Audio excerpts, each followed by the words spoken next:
Morning, I'll call the hearing to order. I'd like to begin by acknowledging that we're in Treaty 1 territory and the traditional homeland of the Métis Nation. Introduce the members of the panel. To my far left is Ms. Marla Billinghurst. To my immediate left is Ms. Linda McFadgen. My name is Stu McPherson. I'll be chairing the hearing today. The secretary for today's hearing is Ms. Kelsey Harrison. The assessor for the City of Winnipeg Assessment and Taxation Department is Mr. Kemp Long. We'll be hearing applications for the revision of the assessment roll in accordance with the Municipal Assessment Act. The matters for which revision is requested have been described in each application. We'll limit discussion to those matters. The statements that applicants or the assessor make at this hearing are sworn testimony. Anyone speaking to these matters must be sworn in. Please be advised that comparisons of assessments of properties are not considered evidence of market value by the Board of Revision. The Board of Revision is appointed annually by Council, and it's independent of it and the City Administration. It makes its decisions on the basis of the evidence provided at this hearing and issues a written order that will be mailed to all parties as soon as possible. Please note the Board's decisions with respect to an application may be appealed to the Manitoba Municipal Board if the matter pertains to assessed value or classification, or to the Court of Queen's Bench if the matter pertains to the application of exemptions from taxation. Should you wish to appeal, information on how to do so will be included with the Board's order. With respect to the hearing process, I'll confirm the matters to be addressed with each applicant following the swearing in. We'll then have the assessor's testimony followed by questions the applicant may have, and then the applicant's testimony followed by questions. Each side will have an opportunity to summarize if they so wish. Once all the evidence about an application has been brought forward, the applicant may leave, and the process will repeat for each item on the docket today. The session will close after all the applications have been heard, and the Board will deliberate in private and make its decisions. You will receive the order by registered mail as soon as possible. Just as information, all public hearings are recorded and will be part of the public record. I will ask you to swear the applicants in. Just the housekeeping, if anyone has a cell phone, please put that on silent. Do you swear in or affirm? Could you please state your name? Long. Do you affirm to tell the truth, the whole truth, and nothing but the truth? Yes, I do. Thank you. Could you please state your name? Sean Parsons. Do you affirm to tell the truth, the whole truth, and nothing but the truth? I do, yes. Thank you.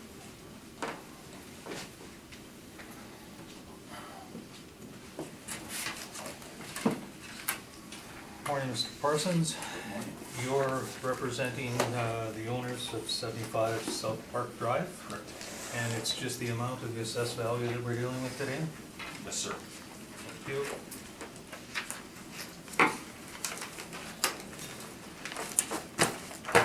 So this is the last one on the docket. We're going to kind of jump around a bit today. So Mr. Wong, when you're ready, we'll hear from you, please. And please ensure that you read the roll number in as well. Okay. The subject property is 75 South Park Drive. The roll number is 030-630-670-00.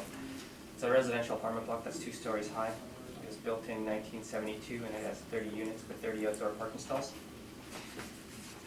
On page 3 is our income valuation summary. We use average rents of $807 to get a potential income of $290,000. We use a 2.4% vacancy to get an effective gross income of $283,000, and we use a 55% expense ratio to get a net operating income of $126,000. Capped at 5.3%, we have an estimated market value of $2,381,000, which is $79,000 a unit. On page 4 are our rent comparables, and that the rent reviews are in line with what's on the market.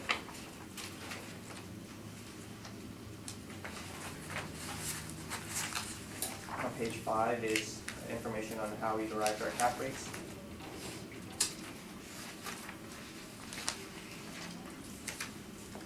At the bottom of page 5, near the bottom is the multifamily section, which shows our cap rates to be in the range of 4% to 7.3%, with the majority of them falling between 4.9% and 5.3%.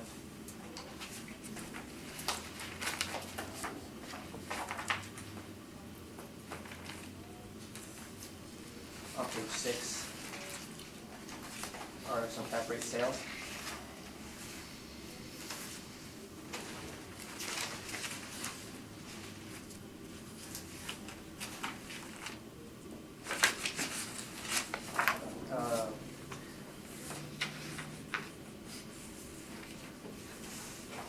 The purpose of showing these sales is to show that the individual capitalization rates illustrate the accuracy of the model and substantiate the model-derived capitalization rates. They are not meant to be comparable specific to the subject property.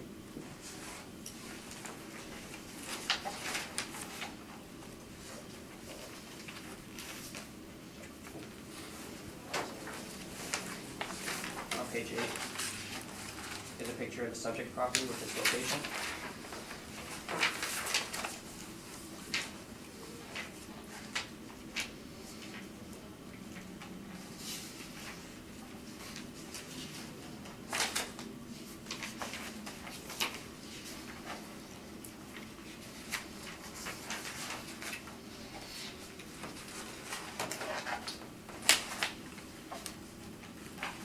Page 10 is the 2017 income and expenses.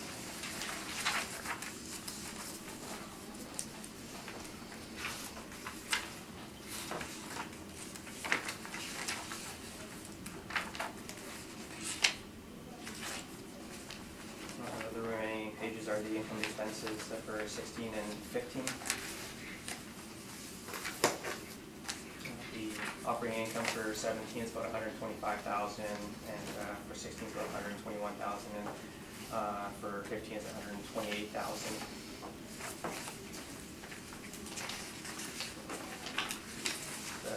Very much in line with what the model is estimated at about 126,000.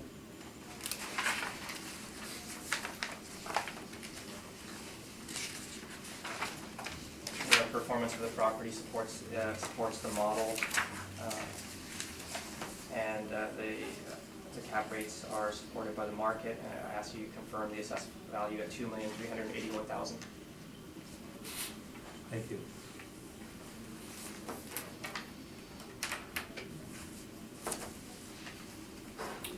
Mr. Parsons, questions for the assessor? I do. Have you been to the site? I'm not. The rent comparables that you're using are not meant to be compared to this property, but are to support the model. Can you just explain a little bit more? I'm not quite following the rationale for that comparison, or why it's there. The rent comparables? Yes, sir. Yeah. Okay. It's just to show that the model, the rents that the model has utilized are supported by the market. And how do you arrive at those capitalization rates?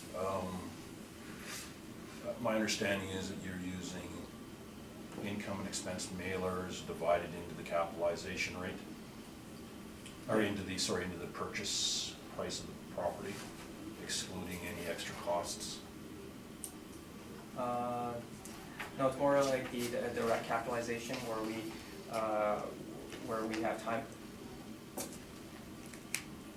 where we have estimated income and expenses to get the operating income applied against the time-adjusted sale prices that we have. Okay, but those wouldn't be available to the public, would they? No. Okay. I do have a rebuttal to that, just as more of a concern, just to show that I see a little different aspect of this situation. I'm not here to get in an argument. My capitalization rates are different than yours. Do you want to save your rebuttal until it's your turn to present? or- Sure, and that's fine. Yeah, that's We'll fine. do it that way, so Yep. if you continue with your Yeah, questioning. The capital, so just a quick question. Your capitalization rates for the last several years in the publication of valuation of income producing properties that the city produces, those capitalization rates have dropped a full percentage point from 5 to 4. I noticed on the top end they've gone up not a full percentage point. Why would that be? Why is there such a dramatic change this coming period? I guess the lower end of the cap rate might have dropped a full point and the top end increased. So that kind of shows an overall slight decrease in the capitalization rate. Don't follow that at all, but okay. All right, thank you. The cap rates have been, from what we've seen, they have been kind of compressing, and our current cap rates sort of reflect that.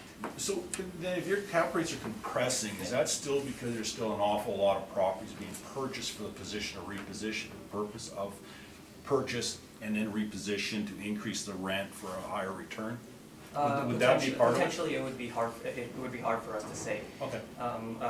With regards to the sales that we have and the income and expense information we have, it's indicating these cap rates. Yeah. Just a story, I mean, many years ago, a couple buddies and I, we bought a building. Yeah. We bought it for X amount of dollars.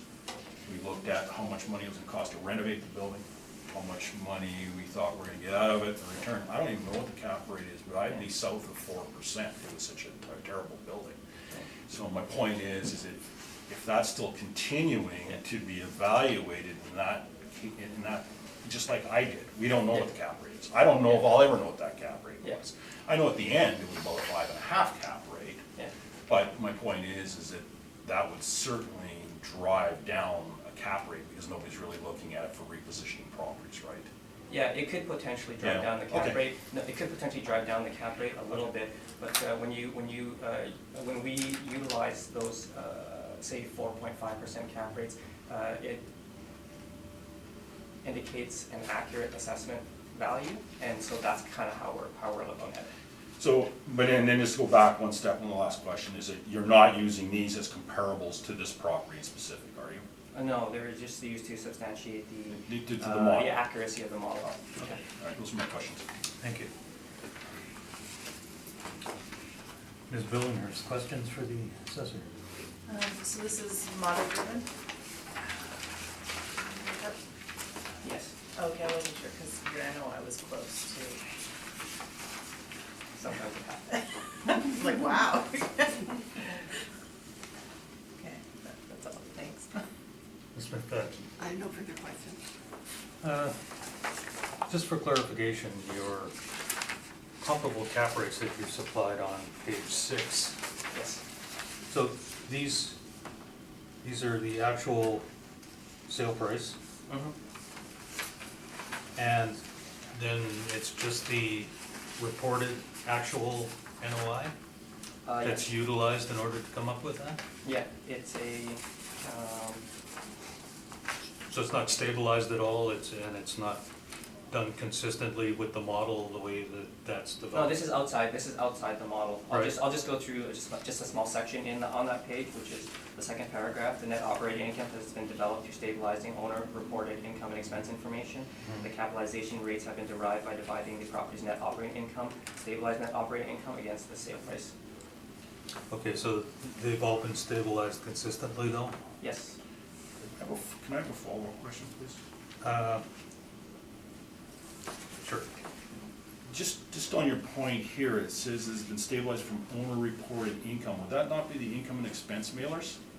Yes. Okay, so you have information that nobody else has with regards to income and expense data. So these cap rates are coming from a mailer, and then you're dividing that, NOI into the sale price. But nobody has access, other than the city of Winnipeg, to that mailer, correct? Probably, yes. Yeah, okay.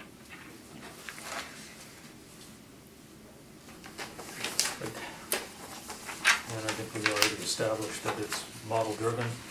Your rent comparables, does the suite mix have anything to do with it? I noticed that the subject has 15 bachelors and 15 one-bedrooms, and your other comparables have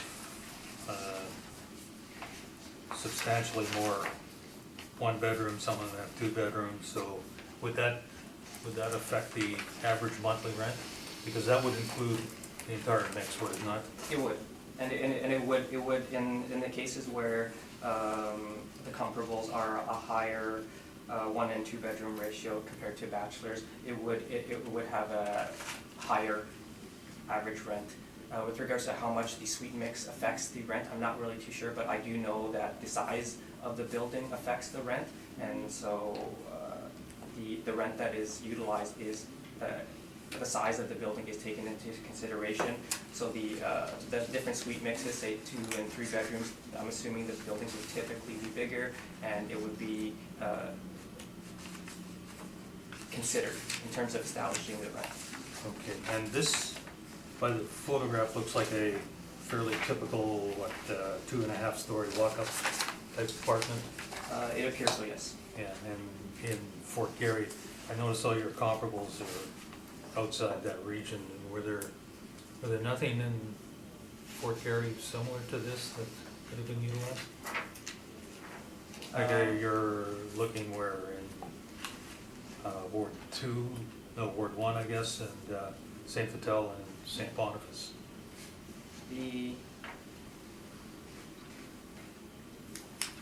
Sometimes to find another building that has 15 bachelors and 15 one-bedrooms as a comparable is, might not even exist at all. No, I understand that, but you haven't found 15 and 15 with these other properties either, so. No, maybe there aren't too many comparable apartments that have bachelors. All right, thank you. The rents are supported by, say, different areas, but also by the actual subject property rents. Thank you. Mr. Parsons, we'll hear from you, please. Let me proceed through my package, okay. I apologize for the length of it, but this is a bit of a unique property. Would you like me to present my rebuttal information at this point? Certainly.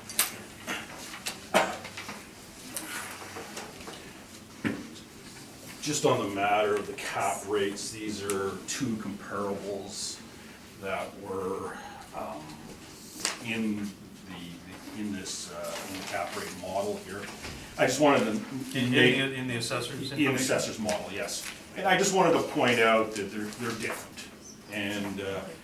And my point in all of it is that there's 2 pages here, Langside and Roach, and inside my, they're just different. And that's my only issue, is that the cap rates are a little bit higher than what you have. And that would come from the fact that these are from performance as opposed to I don't have access to the city's in that impact. That's my point in all of this, is that there's 2 different numbers here. Okay. That's fine.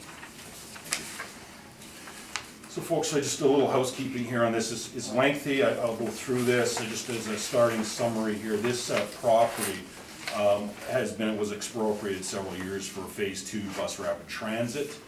That's the history here. I'll go through it at tab 1. Tab 1's a conclusion, and then I'll just go through each tab. Hopefully it's well enough organized that you can follow this.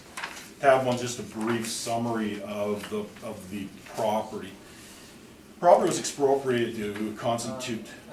I'm sorry, I guess before we get into that, would I be able to just say a couple things about this? Well, you can, but why don't you just save that for your questioning? Oh, Because we're gonna, okay. We'll Just take because that as this is related to me, right? go ahead. Okay. We'll let you question it now.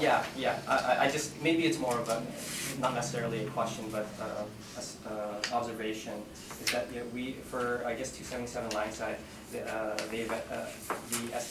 estimated cap rate presented by the applicant is 6.18. We've calculated a cap rate of 6.09.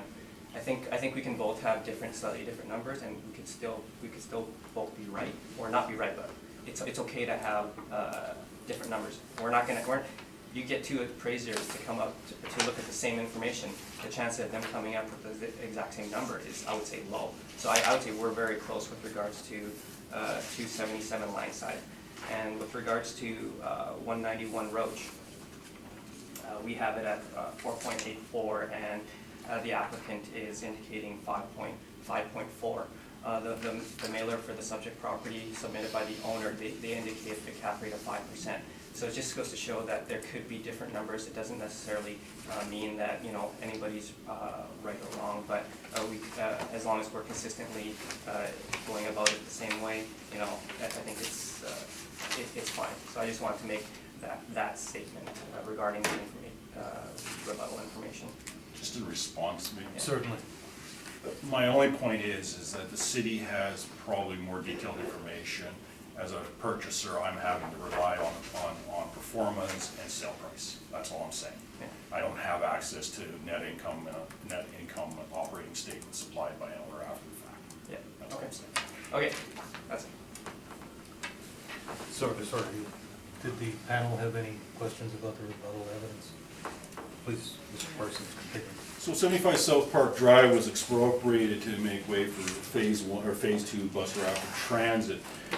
75 South Park is the most westerly end of South Park Drive, which is off Pembina Highway and is directly opposite of the old Southland golf course.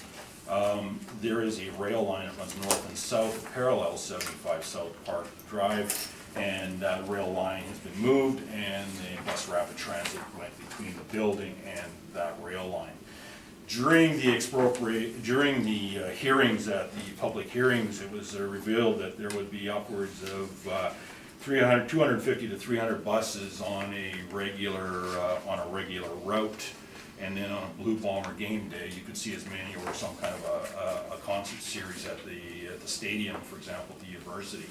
And as this all comes through, I'll park it all together for you. There will be as many as 450 buses go by that corner at the end, at the most westerly end of the property.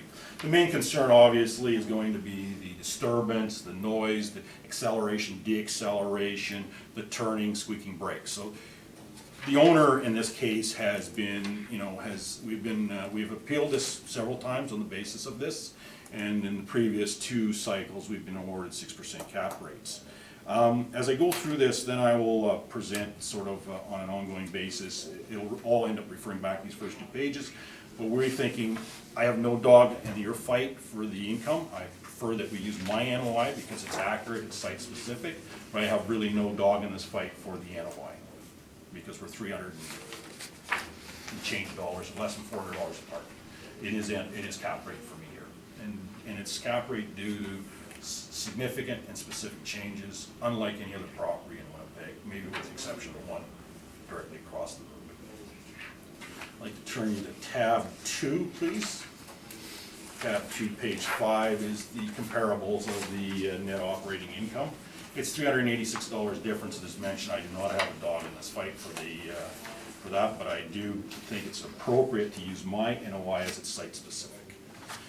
Page 6 is the city's breakdown, which you've already seen in his brief, in Mr. Wong's brief. Next page is just some cap rates that I went through. I picked and poached from a few different people type thing, but I have a 5.77 cap rate. I've added a 1/4 point premium for location and what have you. So when I break it down, now I'm at 6.2. I use that 6.2 cap rate, rounded to 6, using that NOI, our in-place NOI, and I come up with a valuation of $2,096,967. I get a tab with a little arrow for ease of location. Next page is just some math that I did as I go through. Colliers and Altus both make mention that a 1/4 point premium should be applied to the rates because of all the ancillary costs that are in the cap rates. All I've done there is just demonstrated that there is an additional cost.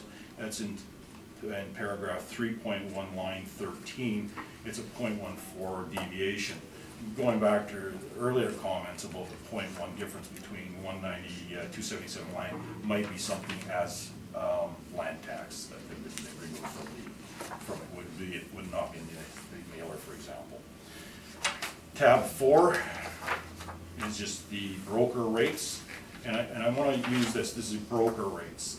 These are the rates that the sales department uses. It may not necessarily be the rates that are factual in the sale. And as you saw, there's a difference in these cap rates.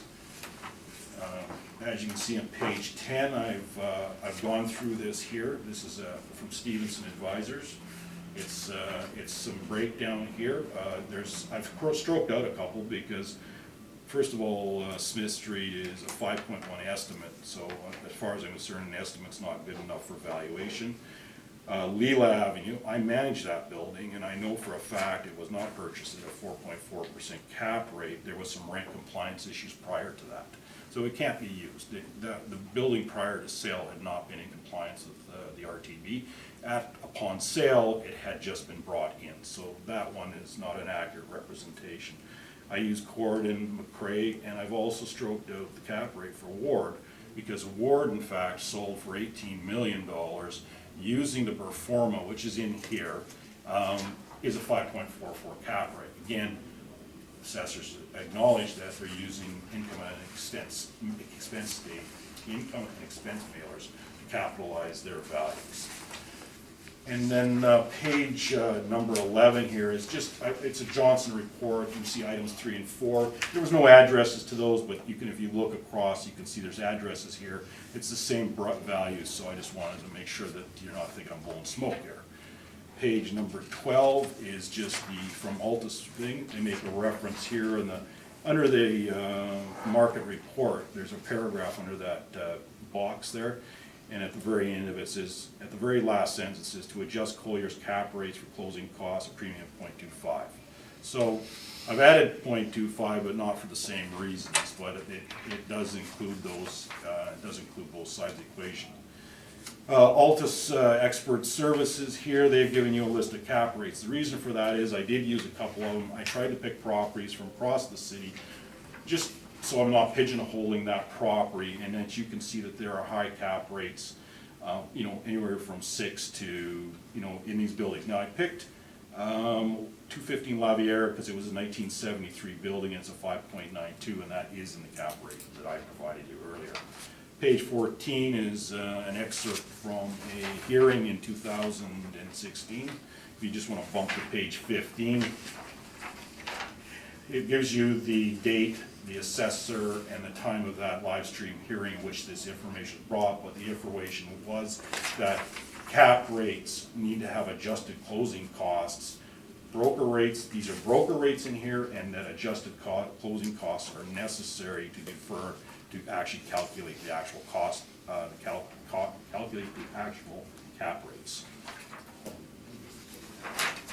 Then there's obviously the cap rates from quarter 18 on 16 and 17, 18 and 16 cap rates to verify the front page of tab 5. I just calculated some land transfers and make sure that you can see my calculator. I'm not blowing smoke again. It actually works out. There's costs to purchasing, for example, CMHC costs. That's in my calculator as well, that gave you the 6 cap rate. There are costs from engineers to look at the building. This is just an example of costs, again, so I'm not making up stuff. And then finally, phase 1 environmental study. As you can see, it's about $4,400. The point is, there's cost to purchasing a property, and it affects, it's not just the value, but there is costs. Okay, take you to tab 5.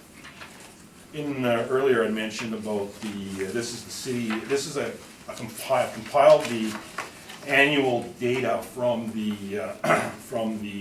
City of Winnipeg's publication of valuation of income reducing.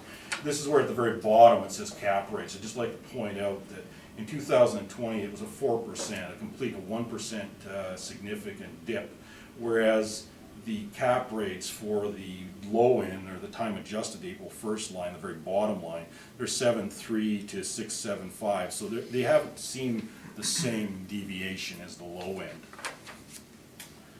I'd like to move you to tab 6, sorry, and that's page 28. This is the notice of expropriation, so that is in fact true. I'd like to take you to now tab 7. I think this is very important, tab 7 here. I'd like to take you to page 43. 0.337. The inquiry officer's opinion that the city has failed to examine and pursue the options, failed to do due diligence concerning the taking, and has not satisfied the onus, and that it is fair or reasonably necessary in the circumstances for taking, and has failed to establish the taking would balance the private versus the public interest, and proposed taking is denied. Now, although it was denied, this is a non-binding, non-binding public hearing. Unfortunately, it has little teeth.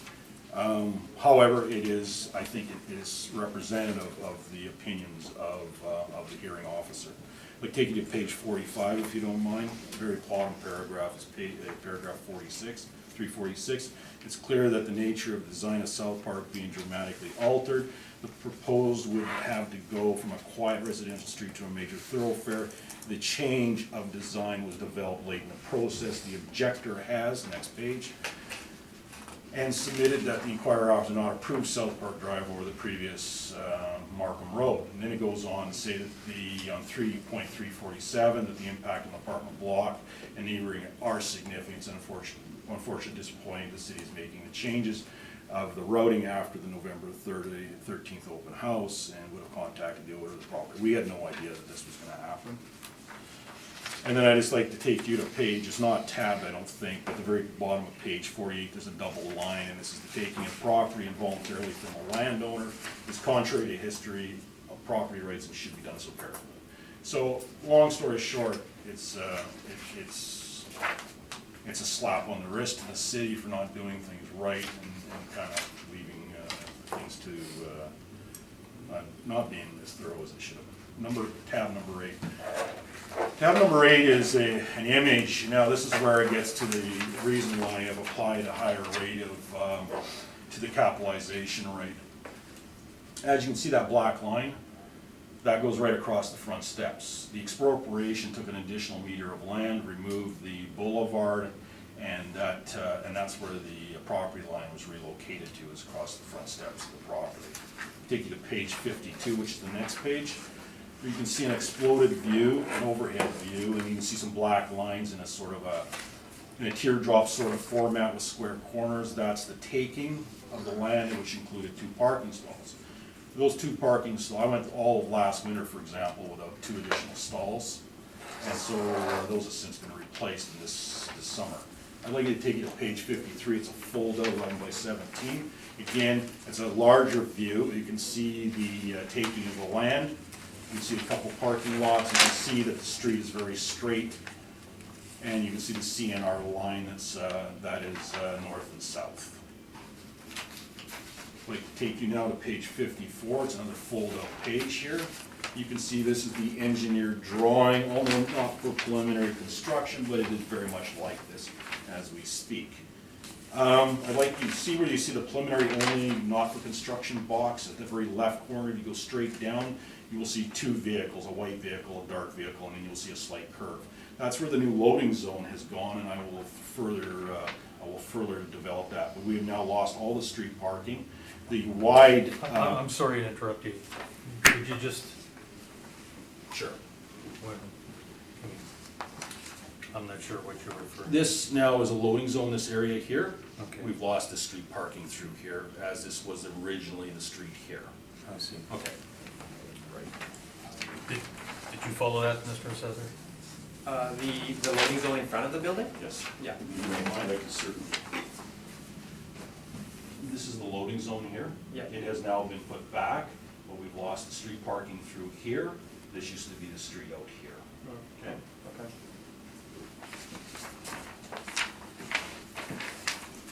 Okay, sorry to interrupt. No worries. The next page 55 is a pullout. The bottom left drawing is the change that is now in play. The very top left corner was the street. The very last page of this tab is with page 56, and you pull it out. This is going to go explaining. The black dotted line is Markham Road originally, where the rapid transit bus rail was to go. As you can see above that is the new installed South Park Drive with all of the changes as per the previous engineer drawing. You can see that 75 South Park Drive is circled with an arrow. That's the location relative to the entire plan. Vester Group, so the buses will come from Vester Group's field. They will run north, south, east, and west along that corridor, across Pembina, down South Park, run north, or come south off of that corridor and then run across South Park and into the Investor Group. That's why it's going to be a significant amount of traffic on Blue Bomber game day, and if we ever get a Grey Cup or a home playoff game, you'll see some additional traffic. Tab number 9. These are before and after pictures of the situation. This picture's dated the 15th of September, and this is what the property looked like that day. This is what the property looks like today.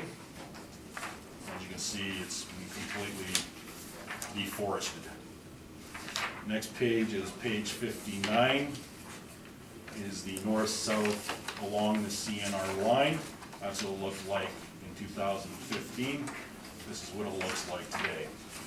It struck me as I came, my daughter was running in provincials at Stony Mountain the other day, last Tuesday it was.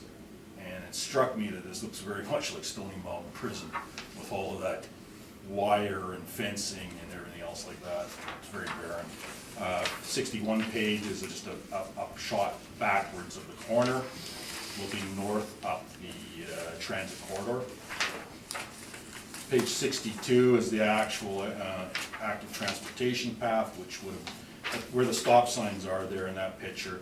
You can see that's where those 2 parking stalls would have been, and you can see that there's been a noise attenuation wall installed that was installed last year.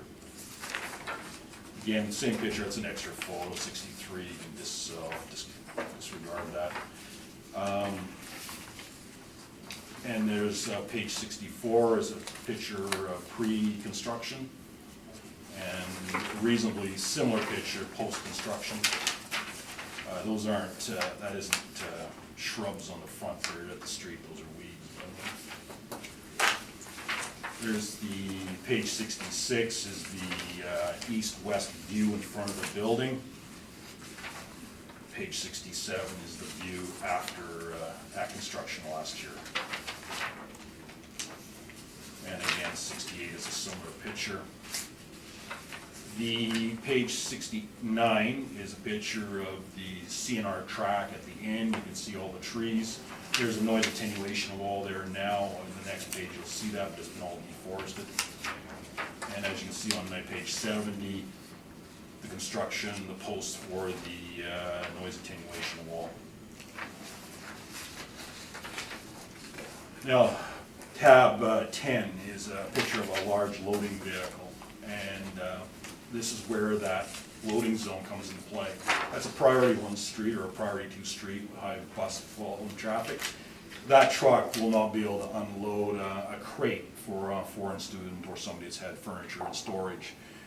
That's going to become a parking issue on that main route, and that's one of the issues that we brought forward to the city in my submission to the inquiry.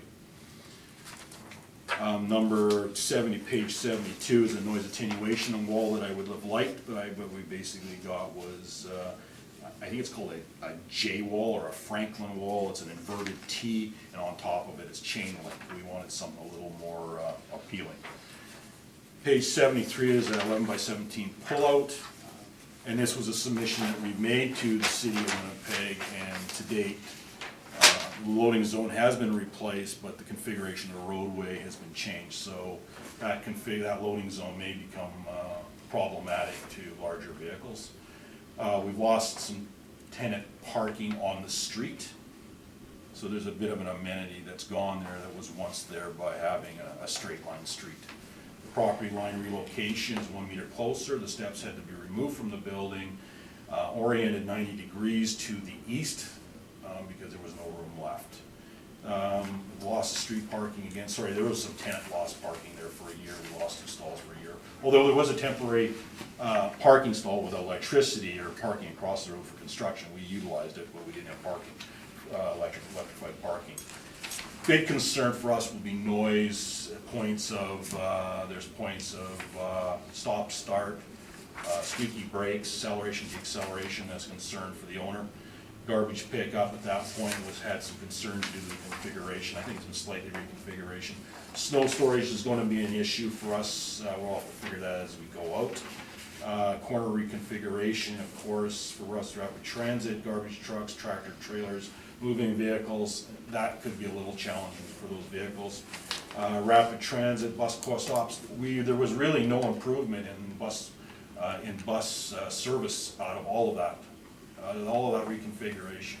The bus stops are still at Pembina, right beside the Giant Tiger and the Shoppers Drug Mart. There was no improvement to bus stops further towards us. It's still, they were previously, 150, 200 feet to the east on Pembina, but there's been no improvement other than nicer bus stop buildings. But for our tenants, there's no improvement in service.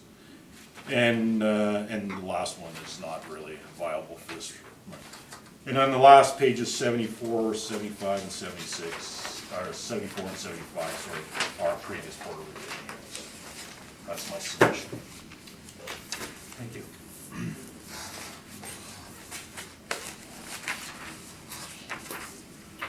Mr. Wong, questions for the applicant? No questions. Ms. Billinghurst? No questions. Mr. McFadden? Just to be clear, the argument that you're making here is that these changes that have been made due to the bus rapid transit have both increased the expenses associated with the building, for example, snow removal. We haven't experienced that cycling yet. But- We'll do first, that is our expectation. We will experience some additional costs. And it has also decreased the potential for rent increases over time. Is I that- can't answer that. I can tell you from experience, we have a property at 240 Stradbrook, and that was at the corner, that's where Hartness Station is, where the kind of that first, I don't know where it is. We experienced a demographic change in our property. It took a couple of years. It took about 1.5 rental cycles after the commencement of our bus rapid transit, 1 to 2 cycles, effectively. We saw a demographic change in the type of people that went. What we found is that there was, and not only that, they had reconfigured the corner at Donald and Stradbrook. Right. And so far more traffic. And so with bus rapid transit traffic, it changed the demographic to people that seemingly had a little more tolerance to that sort of that congestion, that number. We had turnover. We did have turnover. Of all our buildings, it's probably, not always, but more times than not, say 90%, it has a higher turnover rate or a lower recapture rate, maybe is a better way to look at that. And it turned out to be, we've kind of stabilized at this point, we've learned to stabilize it, but it did change things, it did increase costs, and it was kind of funny, but not really funny. It changed the traffic on Osborne down that nice sidewalk, and we had some unwanted folks camping out every once in a while. But anyways, all of this was a learning curve for us, but that was our experience, that there was a fundamental change. So the higher cap rate you're looking for is to recognize that risk, correct? That is correct. Okay, thank you.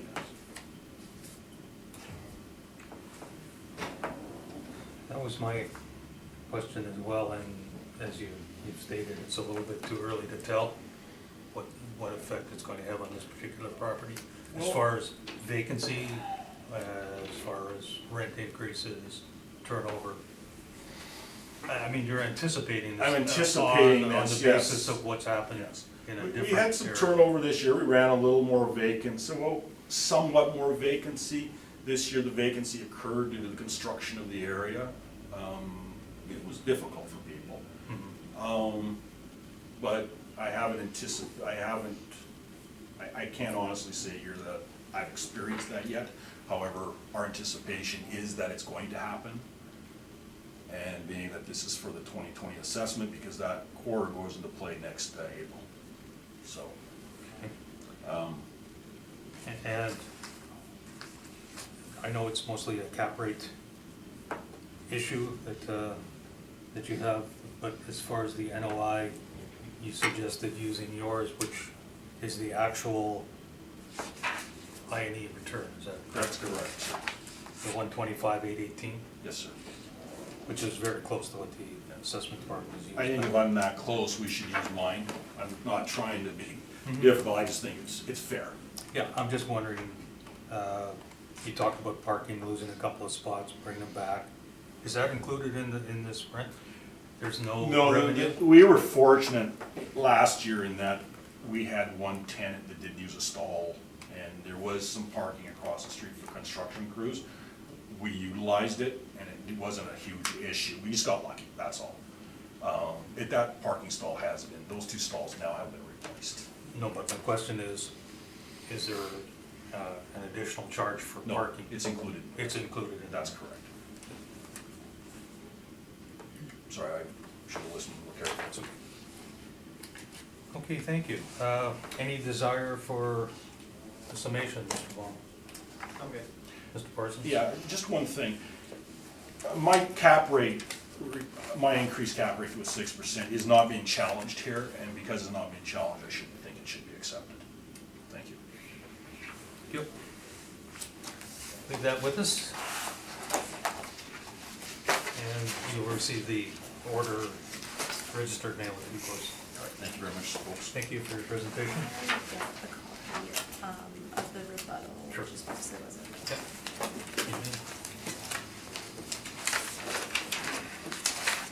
It's just these two days. Yes. Thank you.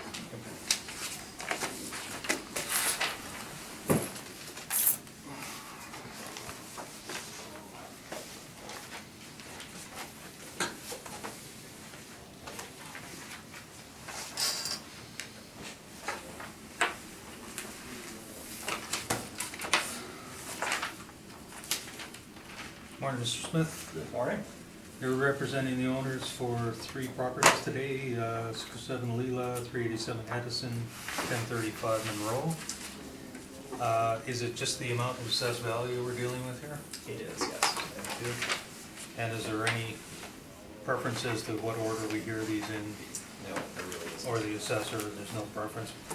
If not, we'll just go as it's Whatever listed. the order is, Okay, thank you. that's kind of how I've prepared, so. So I swear the applicant in then, please. Do you swear in or affirm? Swear in. Could you please state your name? Trevor Smith. And do you swear to tell the truth, the whole truth, and nothing but the truth, so help you God? I do. Thank you.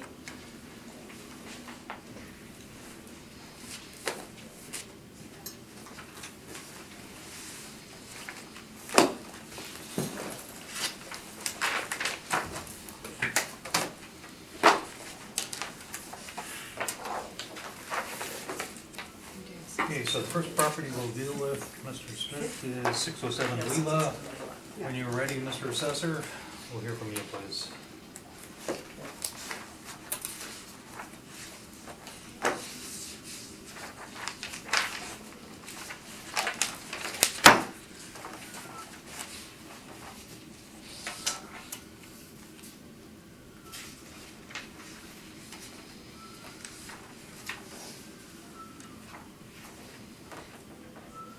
The subject property is 607 Leela Avenue. The roll number is 110-507-78300. It's a residential apartment block that's 3 stories high. It's built in 1984 and it has 30 suites with 43 outdoor parking spaces. On page 2 is a sales history of the subject property.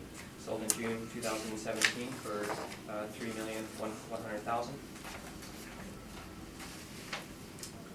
On page 3 is our income valuation summary. When I reviewed the model against what it could, with its actuals, I felt that the model was overestimating in terms of the income. And so I'm providing a revised value, or revised workup.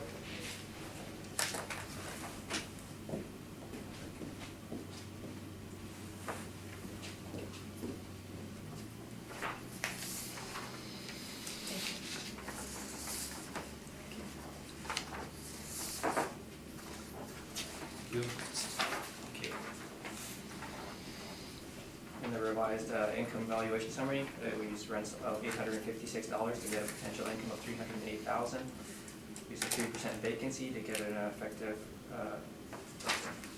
get an effective gross income of $299,000. And we used a 50% expense ratio to get a net operating income of $147,000.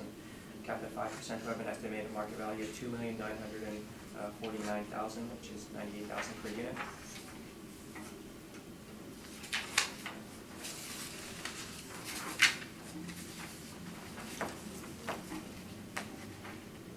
Page 4 are our rent comparables, showing that the the revised rents that we've used are a little bit below what, on the lower end of the range in the market.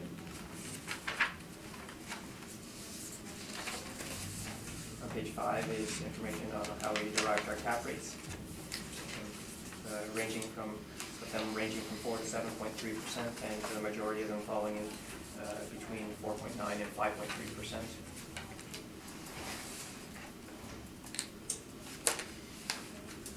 Page 6 are some cap rate sales.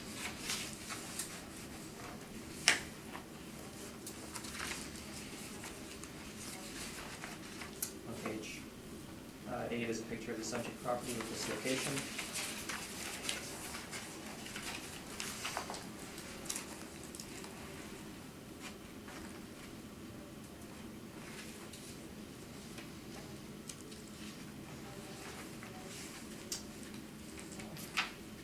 Page 9 is some information on the property.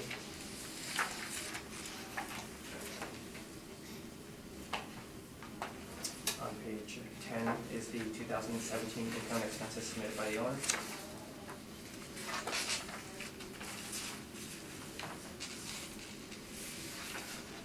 This is for a partial year.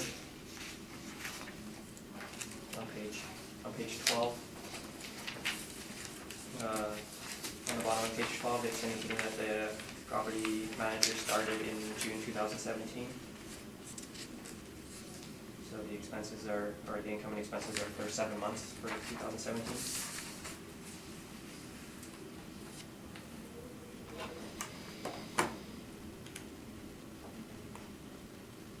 On page 13 is the 2016 income and expenses. See that the net operating income was negative $53,000.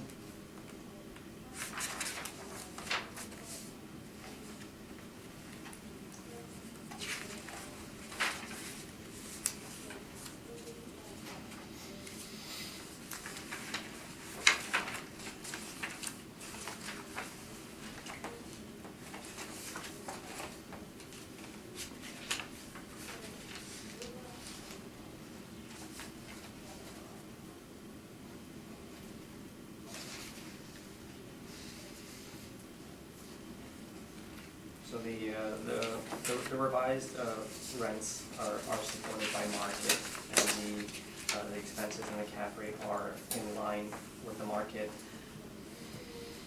And along with the June 2017 sale of $3.1 million, it supports the revised value of $2,949,000. I ask that you accept the revised value of $2,949,000. Thank you.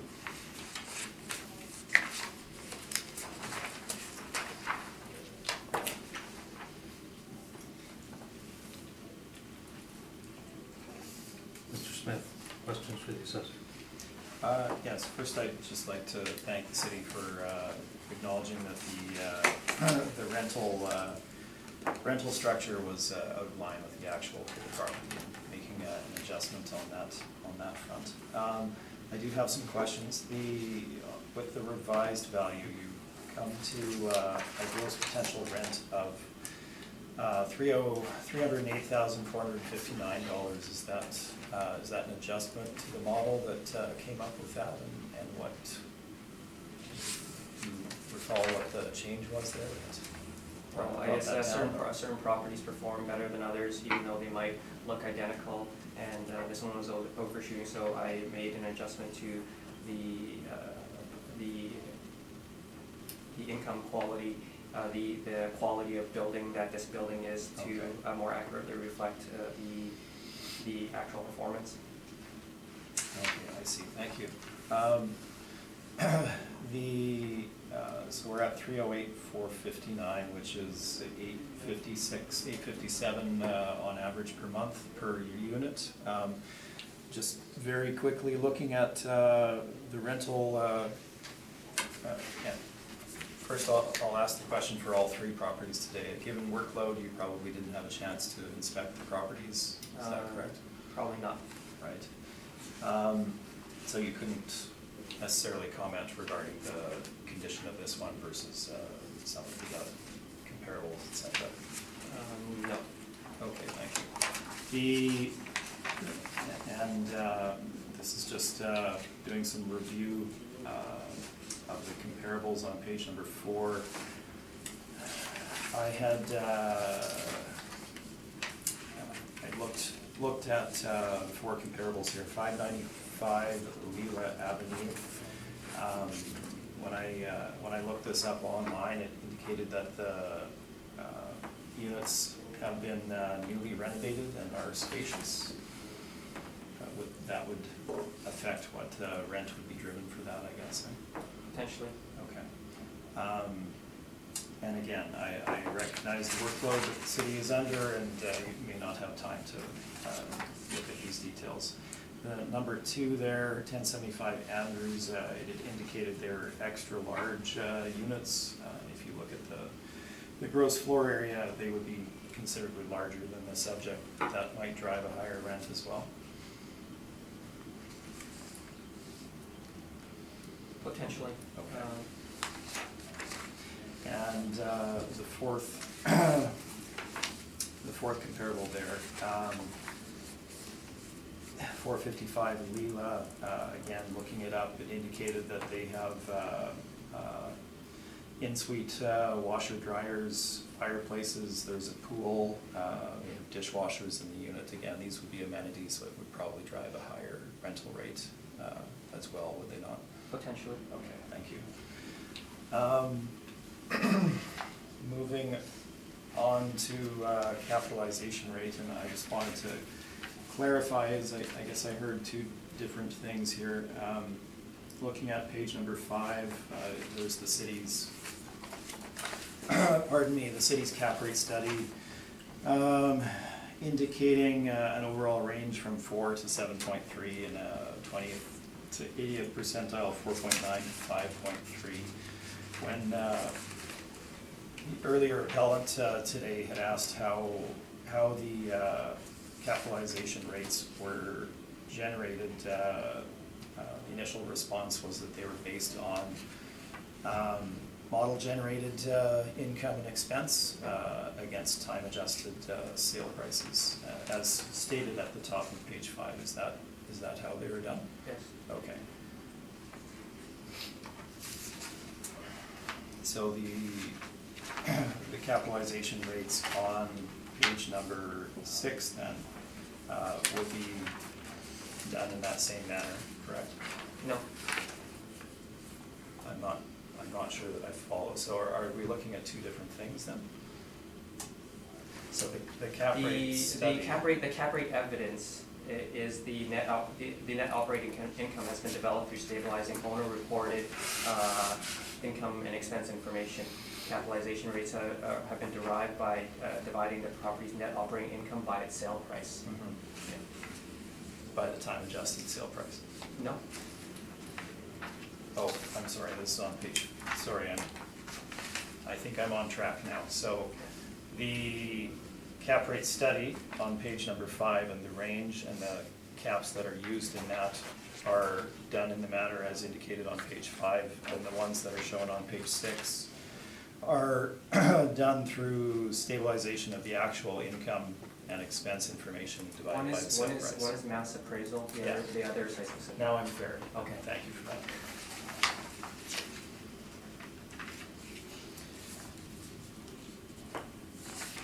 Those are my questions. Thank you very much. Thank you.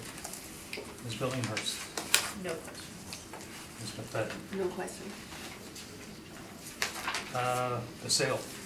Can you tell us anything about that, Mr. Assessor? You say June 6, 2017, $3.1 million arm's length transaction. Based off of the notes, it does appear to be an arm's length transaction sale, so I believe it is representative of value. Received a sales mailer to verify that it was arm's length and there were no related parties, no beneficial financing, anything of that sort.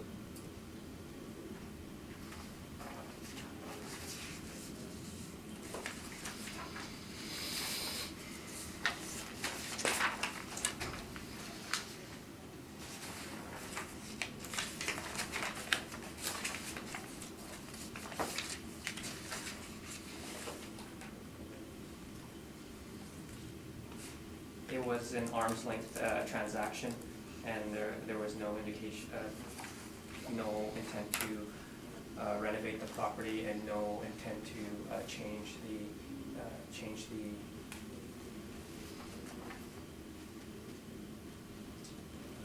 no major repairs, no demolishing of the property. Yes. Okay, thank you. And you said you adjusted the average monthly rent to about $857. Yes. Was that based on these comparables you used on page 4? No, the comparables are an idea of what the market is, and So in that was- this particular case, the rents are on the lower end of the range in terms of market rents. Okay. So these ones on 4 were to support the original model derived value of $940. Yes. And you looked closer at other properties and determined that $857 was more appropriate? Yes. And the 5% cap rate is model driven, based on age and location? Correct.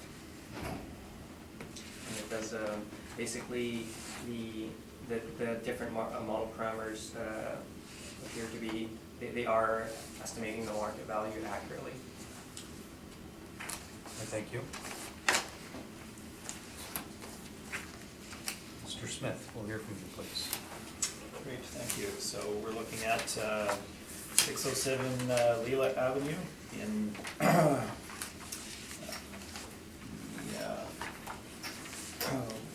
West Kildonan area. If we look at my page number 3, there's some detail with regard to the property. You can see the property was appealed in the prior assessment, reduced to $3,023,000. That's been appealed to the municipal board, and we're awaiting scheduling on that. Was built in 1984 and has 30 total units, 1 bachelor, 5 1-bedrooms, and 24 2-bedroom units. We move on to the following pages, 4 through 8. You can see some shots of the exterior and interior. Exteriors on page 4, common area on page 5, of which it's just hallways and stairwells, no additional space. And then we get into the units themselves on the following pages. The property was built in 1984 and is dominantly original to that date. If you look at the cabinetry, etc., in the kitchen, you can see that it's of its vintage. The carpeting is also typically of that age in these units as well. So it hasn't seen an upgrade. There was no plan to upgrade it upon purchase either. The description is shown on page number 9, and I would say that for a property of its age, with original fixturing, etc., it would be in roughly average condition, possibly slightly below that, given the date of the finishes that you're looking at inside for the market overall. The site is shown on page number 10, and property location is shown on page number 11. You can see that it's located west of Main there in that kind of Garden City area, Templeton. Looking at page 12, move on to the sale. As reported, the property was purchased for $3.1 million in June of 2017. It was an arm's length sale. My information as it was conveyed to me was that they did not have full detail with regard to income and expense on the property when it was purchased. It was purchased as a private transaction where they were approached and they inspected the property, etc., and made their offer, but they did not have full detail with regard to the operation of the property, which we'll look at once we look at the income and expenses. You can see that the 3.1 is not really supported by market evidence. The property had not been, it was owned by one family that had one apartment block, and they had never registered their rents with CMHC until immediately prior to sale. So the property was not CMHC compliant until just the time of sale. We look at page number 13, getting into the income section. Again, we have 30 rental units. I've given you the actual rents as of April 1, 2018 in the two charts there. They come down to $274,740 at 100% occupancy. I've broken it out by type on the right-hand chart. So the single bachelor is 525, one beds run from 632 to 712, and then the two bedrooms run from 604 to 1076. So again, these rents are now registered as of that purchase date with CMHC. So those rents in place would be subject to the rental board governance as far as the increases that are allowed per year, unless one spends additional money on the property that benefits it and takes it, allows an above guideline increase to the rents. So the rents in place as of April 1, 2018 are the legal rents and would carry forward from that time. So if you bought that property at that date, that is the income that you would receive, $274,000+. Now, is that at market? Let's look at that. The rental comparables we've provided on the following 2 pages generally indicate that it is. Certainly not at the high end of the market. It wouldn't really be at the mid end of the market either. It would be towards the low end of the market for similar types of properties. But if you look at the comps that we have provided, you can see that there is evidence to support the rental scheme that is in place for the subject property.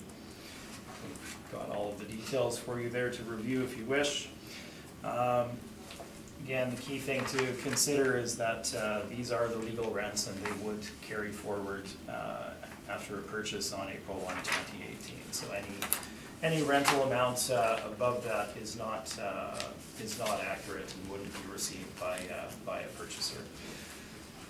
Parking for this facility is included in the rent for the tenants. They each get a single stall. Beyond that, there was an additional stall that was rented out, and so we've included $240 for the parking. Laundry revenue, there is laundry facilities. There was no indication of what the revenue from that was. So we have made an estimate based on $14 per suite per month, giving us a little over $5,000 additional revenue. Again, this is based on our internal knowledge at Stevenson with regard to what is spent on average by apartment residents, as well as consultation with other residential property managers, including the manager for the subject property. Moving on to vacancy, we have applied a 1.5% vacancy rate to the subject property. CMHC stats are at the top of page 16. Property vacancy was, this gives us a vacancy of $4,204. The actual vacancy in 2017, at least for the partial year, was $3,781. Well, that's probably appropriate. Again, property being purchased in 2017, we did not have a full year of expenses. We have included the 2017s in the addenda, but what we did in order to look at a fair estimate of expenses is look at what the full year of 2018 expenses were. And we've provided those for you in the chart at the bottom of page number 16.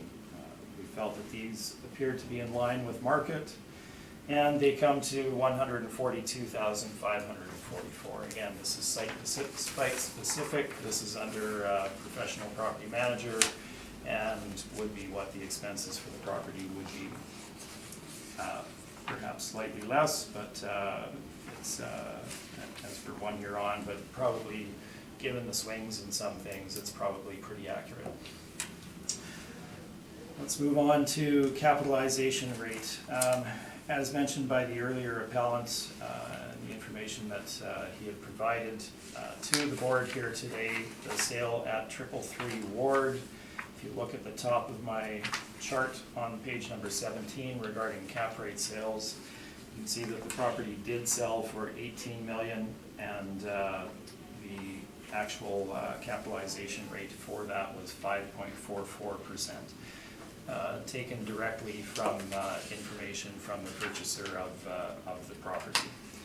The additional properties that are shown on the chart here, these are capitalization rates where the property was purchased based on the actual in-place income and expense. They were not purchased for repositioning in the market, as they had already been renovated or were not at a point where they would need renovation or benefit from it in order to get a greater return. So these are true cap rates representative of the actual net operating income at the property. So we're looking at a range of that low end of 5.44% up to a higher end of 6.65% on Balmoral. Let's look at the market participants. The information on pages 18 and 19 is representative of the main commercial brokerages in the market that participate in the sale of multifamily properties.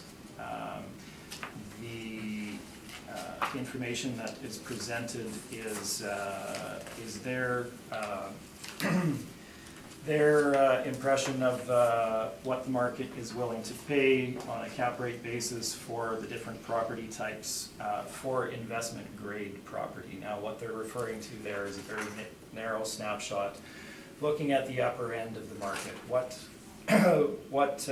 will investors utilize as capitalization rates for the different properties, for properties that would draw higher end, greater interest of more sophisticated investors and be more, have more stable income, more reliable, etc. The peak of the market, essentially. So if you look at the Collier's information as presented on page number 18, we have both the 2016 and the 2018 information. The chart at the top is 2016, the bottom is 2018. If we look at low-rise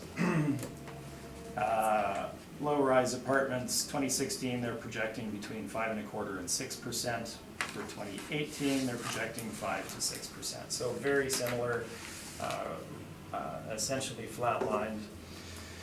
And if we look at page number 19, we're looking at C.B. Richard Ellis, and exactly the same situation with slightly different numbers. The top is 2016, the bottom left-hand corner is 2018. And they're indicating a range of 5.5 to 6 for low-rise A, 5.75 to 6 for low-rise B for both 2016 and 2018. If you look at the chart at the bottom of page number 19, you can see that very bottom dark green line is the multifamily high-rise B cap rate. While we're not looking at high-rise B, that's the market that they're indicating in this particular chart. You can see that they're indicating that cap rates for this this segment of the market were essentially flat between 2013 onwards to the Q2 2018 timeframe. The other thing to note with the Colliers and C.B. Richard Ellis information as presented is that, again, as mentioned by the earlier appellant, these don't take into account the costs that are incurred upon purchase, that being land transfer tax, some CMHC costs in some cases, closing costs, etc., that are incurred. So they are roughly a quarter point on the low side, as told to the board by the earlier appellant and many times in the past. So it's a slight shift downward in what's being shown here, and it's indicative of the top end of the market. Moving on to page 20, we have again the commercial brokerage is indicating 5 to 6%, being roughly quarter point low on that end, based on investment grade property, top end of the market. We are indicating our own study showing a range of roughly 5.5 to 6.6%. The subject property is somewhat dated inside. The rents are a little bit on the lower side. We have applied a capitalization rate of 5.5%. Certainly it would not draw a cap rate lower than that for the subject property. When one has discussions with mortgage brokers and banks and all commercial lenders looking at capitalization rates and what they're willing to accept in regard to financing properties, 5.5% is certainly towards the lower end of what is acceptable in their sphere. So we've used 5.5%. Based on that, our final market value comes to $2,427,000.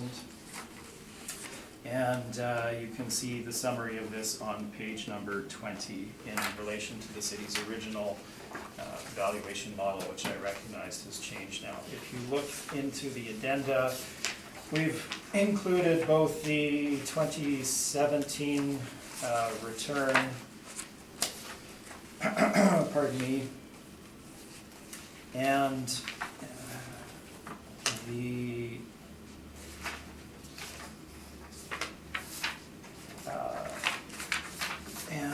the expenses for that 2018 year. If you look at the property sale questionnaire and the gross potential suite income at 100% occupancy, which was filled out on, due on November 3rd, 2017. I guess it came in a week or so before that. The gross potential suite income for the property at that time frame was $262,608. There's been a slight uptick, obviously, by April 1, 2018, with application of the increases, and we're at $274,992. That clearly follows from that prior information. The expenses for 2018, I think I have included in there. And the cap rate reports from both Colliers and C.B. Richard Ellis are there for you to review as well. I've also included some addenda materials with regard to decisions from the Board of Revision in this cycle for higher end apartment appeals, in which the decisions were at 5.5%. I have 441 Edison represented that property. We have 990 Markham, over a $10 million property, used a 5.5% cap. 1750 Pembina Highway, over $30 million property, used a 5.5% cap. 77 University Crescent, this is the one with the large atrium in the middle, very, I cannot think of the name of it at the moment. Over $40 million property, 5.5% cap. And then we have a few additional ones beyond that. Rather than present this as rebuttal, I included it in my brief for this, for these presentations today. As you get towards the back of the addenda, I have what's termed the Standard on Verification and Adjustment of Sales. This is a document from the International Association of Assessing Officers. If you look into the city's brief on, can't remember what page they're on, page number 5, the cap rate page, it indicates that the city is following the IAAO standards set forth in the Standard on Ratio Study. So that's another document from the IAAO, pardon me. And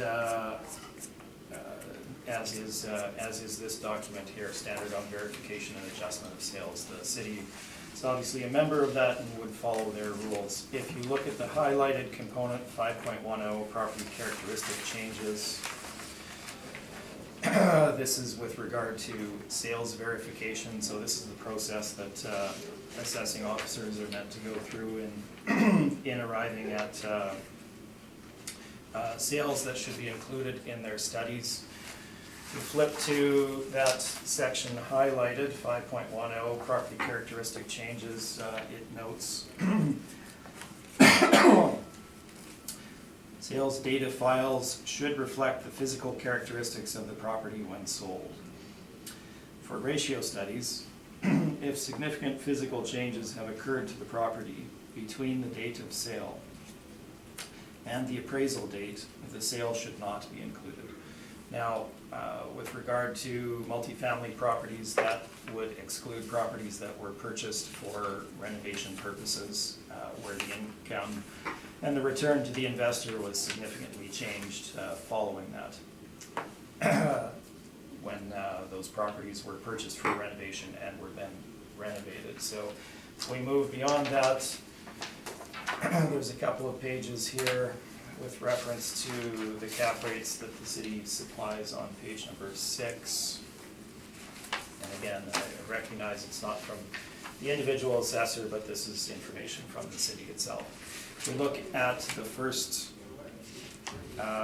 comparable, 191 Roche, the sales verification form that is in the addenda there indicates on line number 16, property characteristics, did you or do you intend to make major repairs or improvements to the property? Yes, they did intend to make changes, and they indicate that their intent was to make suite upgrades to that property. Page following that, you can see this, the same property, you can see that the rents were significantly on the low side, and they were then subsequently increased following renovation. Page following that is the next property, 394 Talbot. This is publicly available information that we have gathered. The email from this property, from the property manager, indicates that the intention was to renovate for the subject property, that being 394 Talbot. The page following that, 394 Talbot, again, publicly available information shows you the low rental rates that were being achieved prior to sale. And the page following that indicates the increased rents that are at the property following renovation. So these two properties obviously were intended to be renovated, and should be excluded from any study by the city. Following that, we have 285 Maxwell, again, publicly available information, and the email that is attached here indicates that the property was purchased with the intent to renovate. Kitchens and bathrooms were renovated for the figure as stated there, and that they are increasing the rents over a 3-year period for that property. You can again see the low rents that were being achieved at that property prior to purchase. So the point of that being that the the cap rate information on page number 6 that the city has supplied based on purchase price and the in-place income and expense was not representative of what the intent of the purchase of the property was, and based on the IAAO standards, those sales should be excluded from their ratio study. So if we're looking at these sales as having been included in the city's study,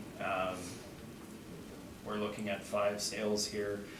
3 out of the 5 should be inadmissible. To my mind, it makes me wonder how many more of these are included in that ratio study, and would that not skew the result of that study down as the cap rates will be lower than they would be based on what the renovated potential of that property would be, which is actually what was purchased. So, and obviously 333 Ward has been discussed. So that is my presentation, and I will leave it at that. I'm open to questions. Thank you. Thank you.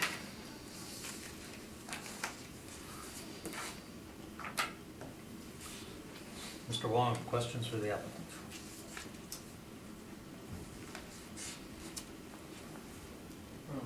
The subject property on your, the sales mailer, Yeah.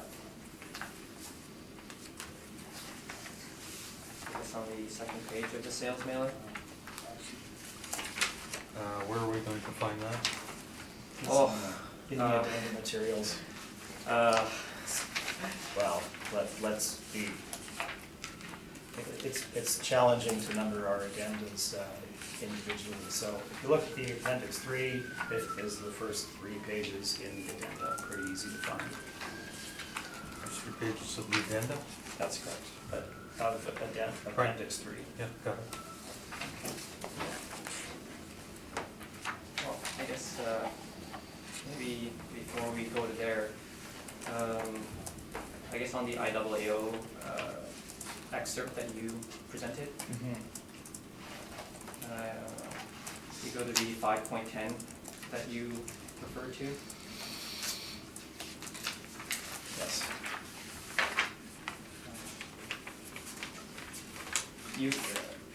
The applicant is saying that these sales should be disqualified. Some of the sales that we presented should be disqualified, should not be included, based off of the first part of 5.10, which reads, sales data file should reflect the physical characteristics of the property when sold. For ratio studies, if significant physical changes have occurred to the property between the date of sale and the appraisal date, the sale should not be included. The paragraph, the sentence right after that reads that the sale may still be valid for mass appraisal modeling by matching the sales price to the characteristics that exist on the date of the sale. So it's already saying it's saying that it can be applicable. So if I may answer that question, because that is a question, right? You're asking me questions now? I can do it now or in the next one as we get to No, it. it It's up is to you. the assessor questioning. So can it be used in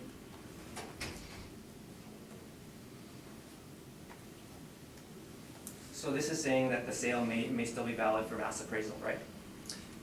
What it is saying, and I'll read it here for the panel, it says, "The sale may still be valid for mass appraisal modeling by matching the sale price to the characteristics that existed on the sale date." Now, the IAAO standard that they're presenting here, largely they use residential examples. What they're saying is that I'm sorry, I just asked him about the, whether it's still Okay. valid. So And let's- he's saying it is still valid, so Let's that's, wait. But that's fine. I think he's clarifying I what he can- means by that. I Okay, can clarify okay. now or in the Okay, next okay, one, go. whichever you prefer. No, please go ahead. Okay, so the intent of this is that if you're going to use that sale that isn't valid to use based on it being renovated, you need to make adjustments to it. Now, if you read this, it's reading as residential essentially, but the point being, if you're going to use it, you have to make adjustments to that. So if you renovate a multifamily property, what is the adjustment that you would need to make? You would need to adjust what the income and the expenses for that property would be going forward. That's the adjustment that you would need to make. Is And that you would adjustment have- referenced and then anywhere you would here? have, and then you would have a valid method of looking at a cap rate. It would be projected and it would be based on other information that the city would have, but that would be a true representative cap rate at that point. And if you wanted to include it then, you look at it in that way, certainly it could be. No, they don't go into that level of detail, but it's clear that that's what the intent is. Okay, see. Okay. If you had a follow-up from that, Yeah, I mean, this is, I guess, I have but a- not a statement, in order of a question, follow-up question to Mr. Smith. Otherwise, you can leave it yeah. for your summation. Yeah, okay. That would be all for that. And I guess going back to the sales mailer,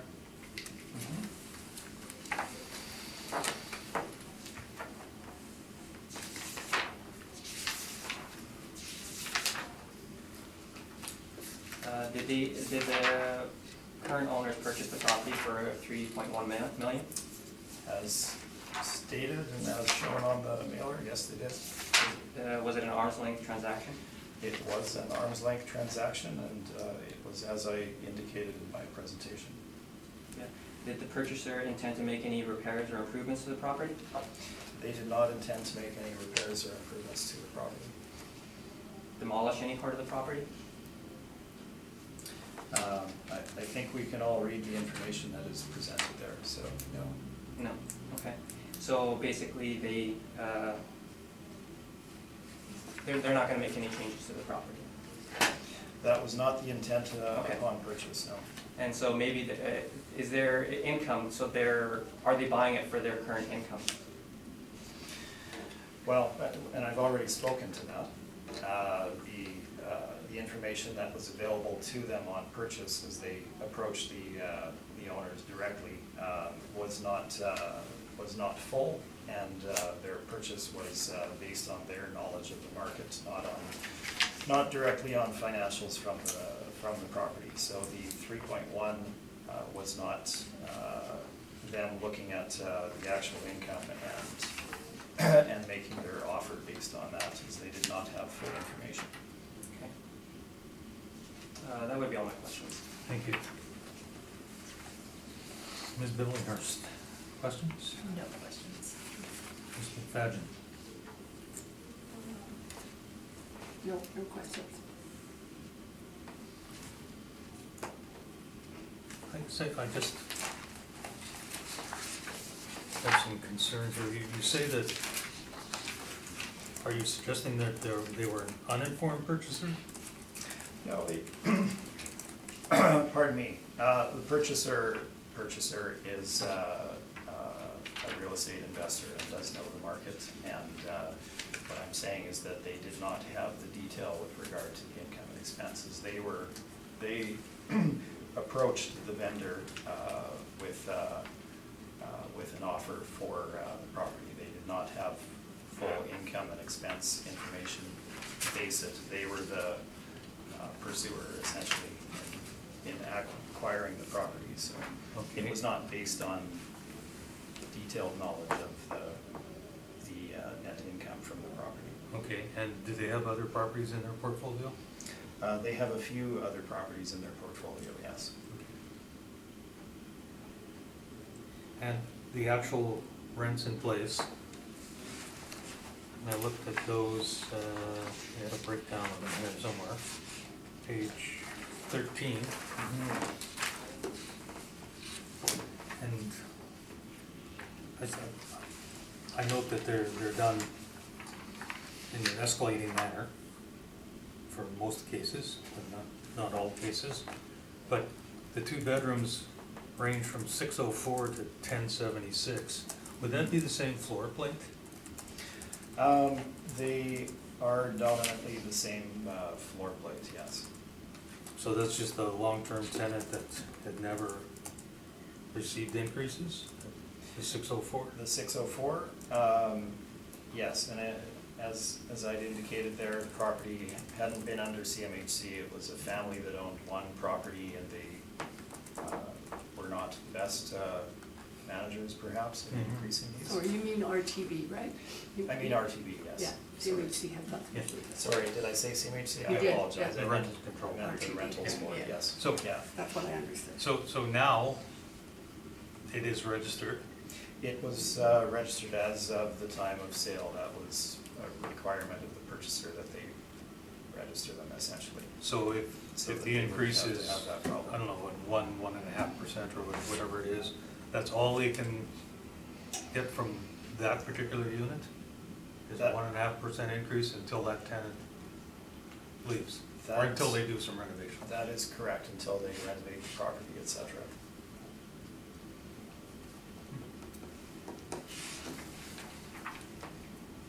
If they renovate the property, that is. Right. Okay, because I'm looking at the averages here, 681 for a one bedroom.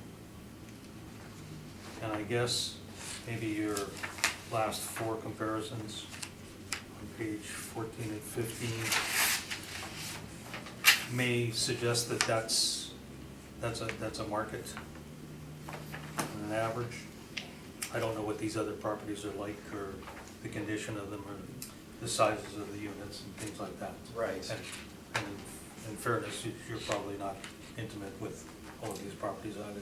Not each and every one. We did provide as much detail as we can in the commentary in the Right. right-hand column there as to Yeah. whether they were renovated, et cetera. And I Yeah. think if you look at that column, you can see that a significant number of those properties were renovated or had additional amenities that would be beyond the scope of the current property, Mhm. which would of course drive higher rents.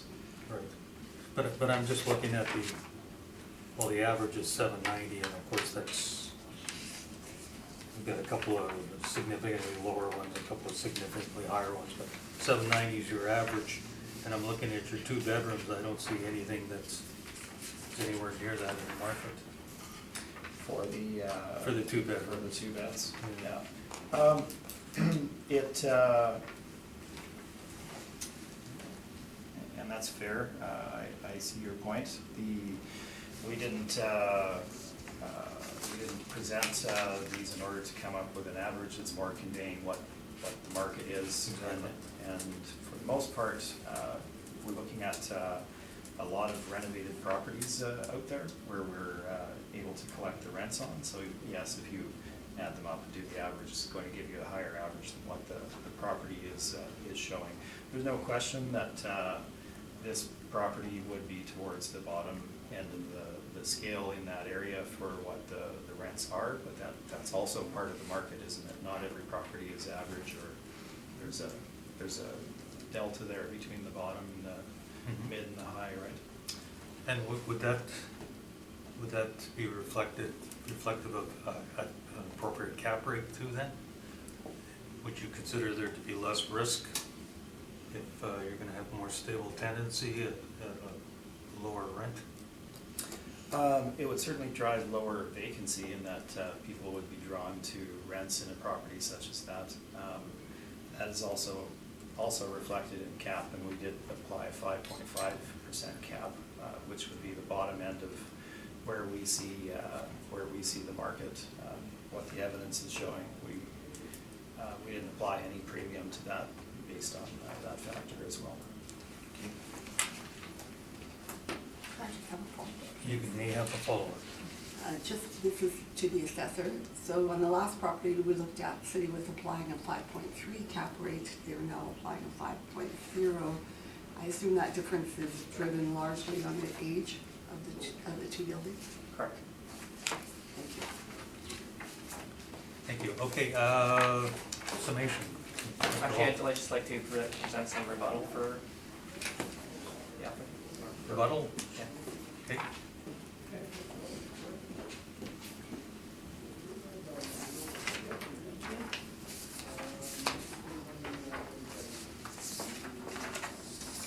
Thank you. And what is this rebutting? At the bottom,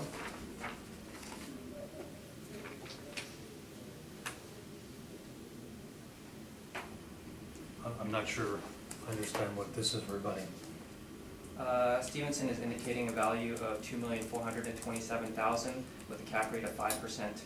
With the chart that is shown above, the 2007 sale of 607 Lila indicates a value of $3.1 million and a cap rate of 4.57%. The 4.57% is calculated in the chart above, and I just wanted to show that rebut the value and the cap rate that was being applied. All right, any comments on that, Mr. Smith? Oh, yes. So, looking at what's presented here, so the middle column, 2017, 12 months, and the NOI that you've developed there, you had the full year's statement, did you?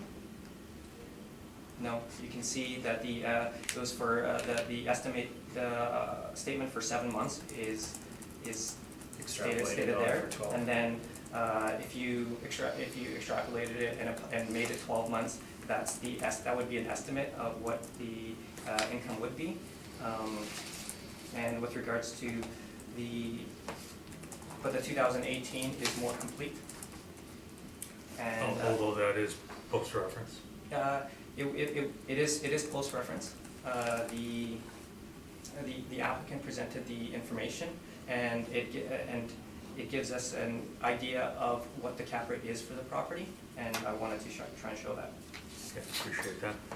Okay, so now I do understand, so 2017 has been extrapolated based on the 7 months that were available to come up with the NOI. So your NOI projected for year-end 2017 is just under 127,000? Yes. Okay, which is somewhat lower than my projected 133,000, correct? And your NOI for your revised value is 147,000, so roughly $20,000 higher than this projection for the end of 2017. Is that correct? Yes.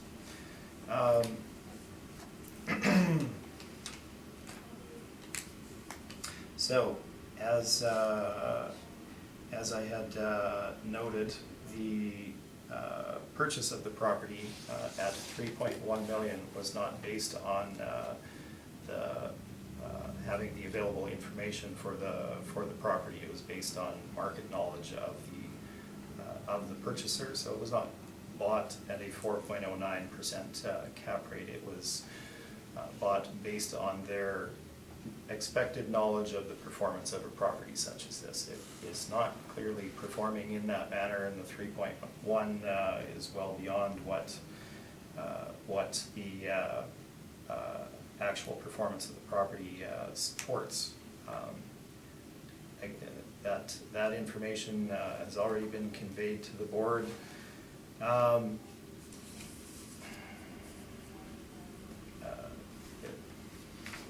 I don't know what else to tell you with regard to that.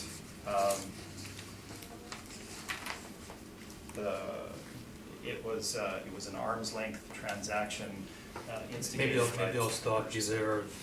We kind of dealt with this Okay. rebuttal, so if Mr. Wong wants to continue his summation, and then you can give us further thoughts if you so wish in your summation. Sure. Mr. Wong, was there anything further you wanted for summation? For summation, yeah, I guess to go back to the document that Mr. Smith is referring to is the standards on verification and adjustment of sales document, and at the beginning of the sales verification section it says what was not presented was at the very beginning of that particular section that says sales should be verified to determine whether they reflect the market value of real property transfer. And sales are excluded only when they fail to meet the requirement of an open market arm's length transaction. The sales that we include for our cap rates are open market arm's length transactions. And with regards to the IAAO standards, the department meets IAAO standards, meaning that their estimates of market value as compared to actual sales, their estimates are very accurate to like a 0.991 ratio. And so I think in the end what we're trying to do is like, are our estimates of market value accurate? IAAO says that we are accurate, and that includes use of the estimate of operating income and the cap rates that we use. All that is used and is a good estimate of market value, and that's what the IAAO standards, I guess, show.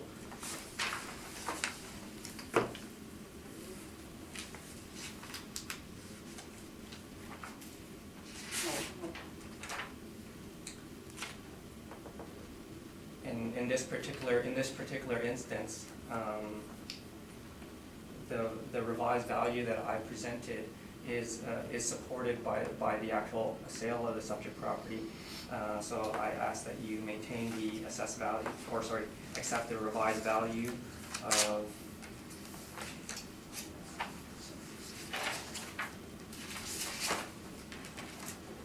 $2,949,000.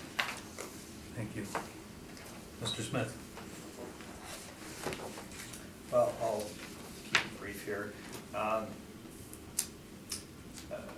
lot has been said about the sale. I indicated, yes, it is an arm's length transaction. No, it is not an open market transaction. There wasn't full exposure of the information to multiple parties, et cetera, driving that sale price, nor did they have the full information with regard to purchasing the property. So I think that clears that up. More so, and I'll discuss some other things perhaps in the other presentations here, the city itself, in their revision of their valuation of the property, are essentially saying that the $3.1 million value is beyond market, as they value the property at $2,949,000. Thank you. Thank you. We do have a couple of more items with you, Mr. Smith, but I think at this time we'll take a short break. Okay. I'll call the hearing back to order. Next property we're going to deal with is 387 Edison. So when you're ready, Mr. Wong, we'll hear from you, please. The subject property is 387 Edison. The roll number is 040-003-35500. It's a residential apartment block that's 2 stories high. It was built in 1963, and we have an effective year built of 1978. There are 16 suites with 12 outdoor parking stalls. On page 3 is our income valuation summary. We use average rents of $974 to get a potential income of $187,000. Use a 2.6% vacancy to get an effective gross income of $182,000. We used a 42% expense ratio to get a net operating income of $105,000. Capped at 5%, we have an estimated market value of $2,106,000. On page 4 are our rent comparables, showing that the rent reviews are in line with what's on the market. On page 5 is information on how we derived our cap rates.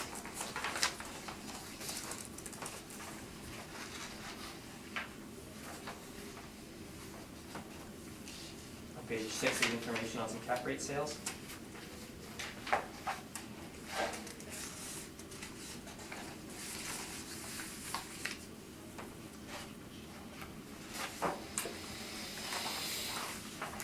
Page 8 are some pictures of the subject property and its location.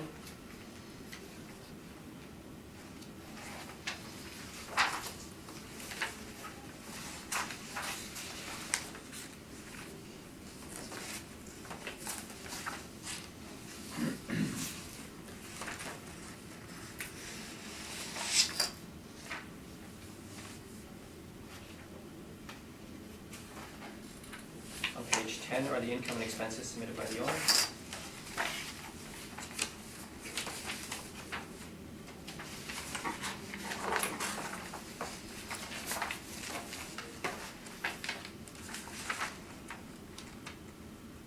The income for 2017 is, the net operating income is about $99,000. And for 2016, the net operating income is approximately $109,000. That supports what the model is estimated at about $105,000.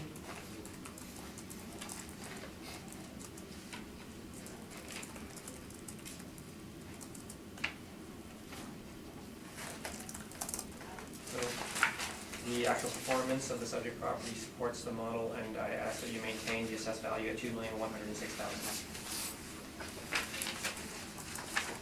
Thank you.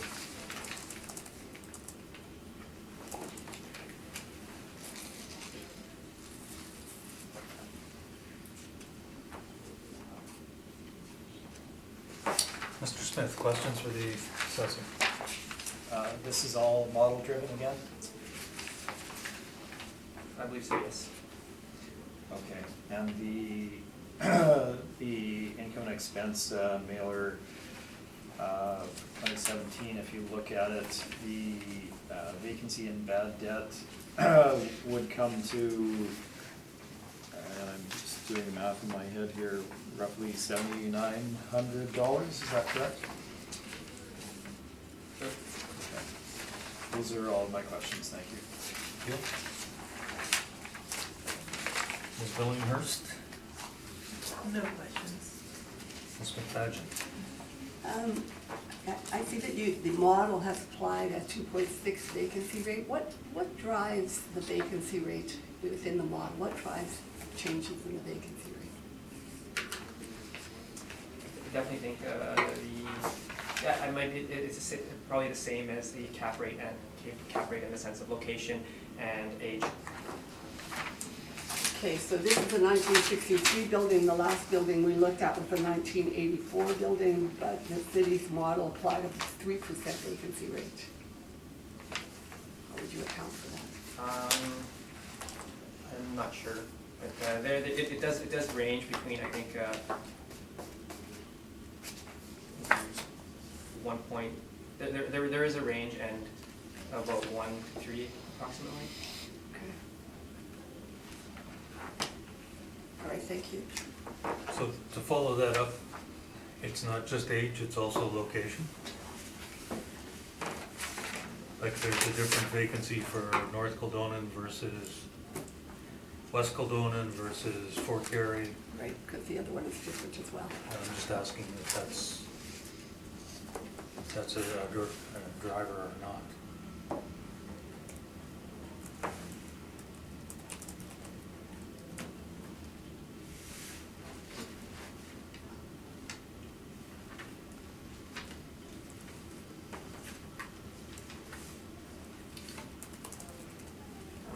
Is it? Actually, I can't say for sure. Okay.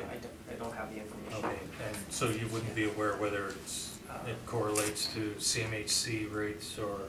No, Okay. CMHC has their own data to calculate their vacancy, and our vacancy is calculated based off of our data. Okay, thank you. I'm sorry, that was your only No, question? that's my only question. I have no questions. Thank you. So, Mr. Smith, Mayor, if you have Great, thank you. So, 387 Edison. It's the property we are dealing with. If you look at my page number 3, there's some background on it. The property was appealed in 2018 and reduced to $1,856,000. We've appealed this decision to the municipal board and are awaiting scheduling for that at this time. Was originally built in 1963, and we have a total of 16 units, 7 of them 1-bedrooms and 9 of them 2-bedroom units. We can move into the brief and the photographs. We have 2 exteriors on page 4.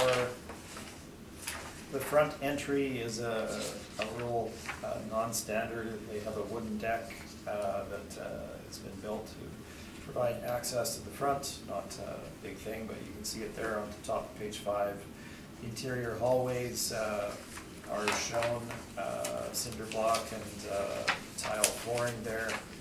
And if you look at the interior of the units, you can see the finishes as shown there.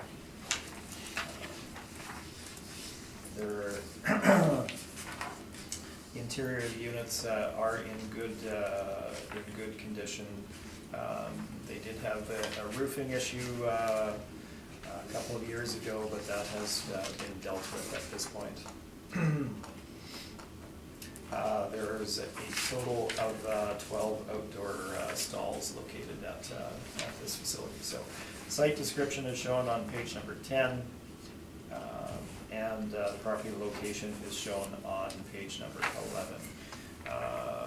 Moving into the valuation section, so 387 Edison. This Edison Street in particular, in that particular area, if you drive down Edison in this section, it's dominantly apartment blocks as you go down there. And there's been a lot of renovations, et cetera. There's even been some new ones constructed in recent times towards the eastern end of that stretch. So there's a lot of competition in this area, and that drives owners to provide inducements for tenants to occupy their space, which obviously has an impact on either their rent, if they're providing free rent, or on the actual rent that they collect. So that is certainly the case for the subject property. They have reduced the rents that they charge for the property in order to be competitive with the marketplace and not have a well above average market vacancy. So they're at market in what they're charging, and are keeping their vacancy rate in line with what one would expect. So looking at page number 13, you can see the in-place rental rates for the subject property. I've broken them out in between 1 and 2 bedrooms. Average 1 bedrooms at $887 and 2 bedrooms at $1,030, as shown in that space. Following that, we give you some rental rate comparables for the subject and for the area. You can see the ranges that the rents for the property fall within the range of the supplied comps. Certainly, in a competitive market, they are well within market range where they are. We have projected our income based on the in-place rental rates. This comes to $185,748 based on the in-place rents at 100% occupancy. To this, we have added parking revenue of a little over $4,800, and the laundry revenue has been included for the property as well. Moving on to the expense side of the equation on page 16, we've applied the 2.6% vacancy rate. We show you the CMHC stats at the top of the page. The subject property itself actually had vacancy and bad debt loss of $7,812 in 2017, so about $2,800 greater than the actual allowance that we're receiving at 2.6%. We're not asking for that specific vacancy allowance that they had. We're just asking for the 2.6%. The expense allowance is shown on the bottom of page 16. These are the actual year-end expenses for the subject property. We've gone through the exercise of stabilizing them for the valuation date. So you can see the expenses for the property between 2015 and 2017 ranged in that $79,000–$80,000 up to over $86,000 for year-end 2017. The stabilization of the property, you can see how that is done, and we arrive at an estimated expense of $87,701. We have made an adjustment to the repair and maintenance budgeting for the property. If you look at the amount that was actually spent on the maintenance, repair and maintenance for the property, it's well below market averages. So we have applied $1,000 per unit for R&M, which is on the low end of your typical scale, which is in that $1,000 to $1,500 range. So we've applied $1,000. This gives you roughly $6,000 or $7,000 in additional R&M expense over what was spent. Now, if you don't spend that money, you just end up with additional deferred maintenance in the facility. So we're simply bringing it back to normal. Capitalization rate, we've run through this material. Again, we see the bottom end of the market being roughly 5.5%. The market statistics, again, support this information. If you look at C.B. Richard Ellis's projections of investors' appropriate cap rates, they're looking at a low of 5.5% up to 6% for low-rise A and 5.75 to 6% for low-rise B. The subject property is in good condition. It's in a very competitive marketplace in that particular section of town. We've applied a cap rate of 5.5% to our valuation, and this gives us a market value of $1,814,000. The $99,754 that we arrive at is remarkably close to what is included on their income and expense at year-end 2017. And again, we're not seeing that compression in capitalization rates, so we feel that the 5.5% is appropriate. If you look at page 20, the city has dropped the cap rate on the subject property by a quarter point between the 2018 and 2020 assessments. We just don't see that being supported in the market. And that is my presentation. Thank you. Thank you.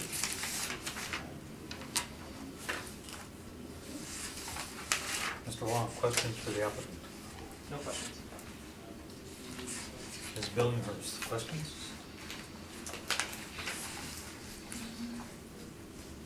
Nope, I think I'm good, thank you. Ms. McFadden? Mr. Smith, over the period of appeals, have you adjusted your cap? In what way, just so I understand the question? Have you reduced the cap that you're asking for over the course of appeals? Oh, from prior cycles? Yes. Certainly from when I began, there has been, which going back to 2008, roughly, we have seen compression since that time frame. Have we seen changes from a number of years ago? Yes, we have, but as indicated, for true capitalization rates in the last number of cycles, they're kind of tracking very similarly without a lot of change. And that's true capitalization rates where properties are purchased for the in-place revenue. But you've been consistent through this cycle? We have, yes, and I mean, there are site-specific things where if a property should have a lower cap rate applied, we have done that. I have had 5.25% on some very specific cases, and obviously higher ones for some social housing, et cetera. Okay, thank you. But all in all, generally, you don't feel that there's been any compression from the last cycle to this one? We do not. With the exception of, like you say, it might be certain circumstances, but in general? No, and again, we're speaking with regard to true capitalization rates, so properties that are not bought based on the revenue and expenses, but for their for repositioning in the marketplace are not true capitalization rates, so we do not rely upon those in the evidence that we provide. Thank you. Desire for summation, Mr. Wong? No. Mr. Smith? No. Okay, thank you.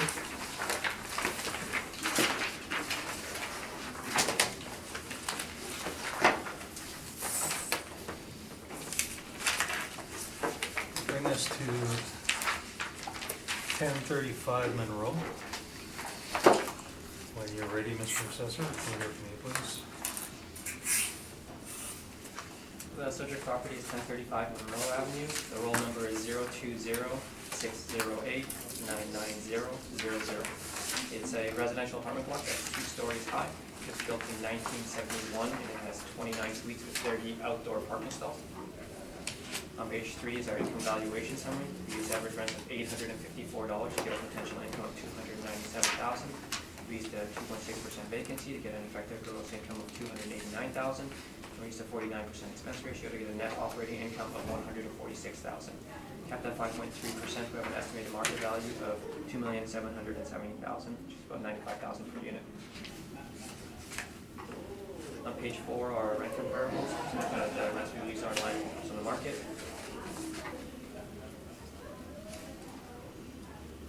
Page 5 is information on how we derived our cap rates.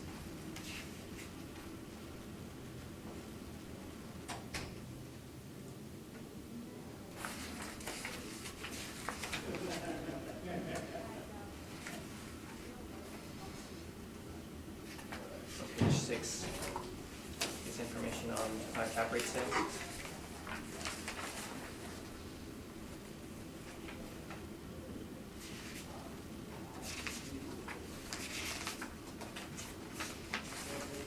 On page 8, there's a picture of the subject property with its location.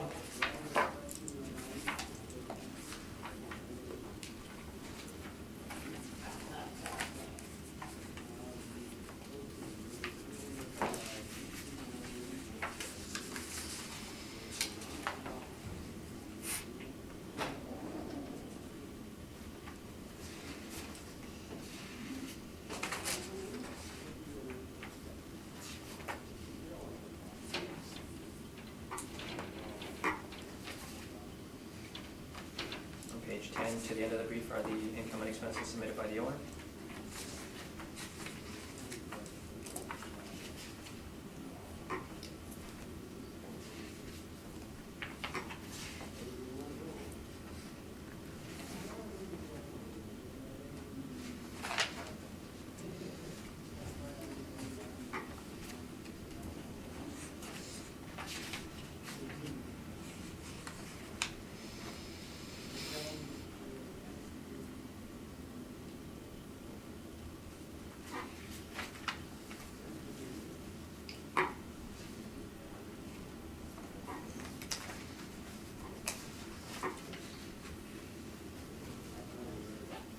The performance of the property has been kind of declining over the last few years. I'm not really too sure why.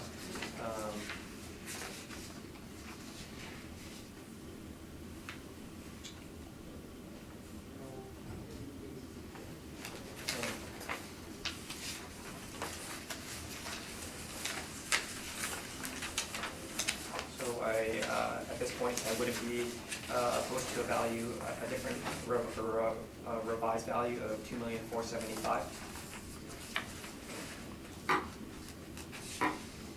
What is that based on, Mr. Wong? An NOI of 131,201. Do you have that for us? or- Unfortunately, no, I don't. Okay, so I'm sorry, what was the revised NOI? 131,201. And you're making a recommendation, the value be reduced to $2,475,000? Yes, when looking at the performance of the property, it has been declining over the years. I see. Cap rate is still the same, 5.3. Correct.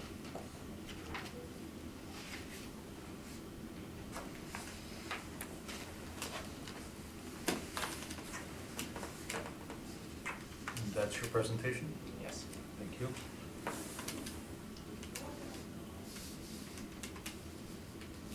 Mr. Smith, are you in agreement with the revised value?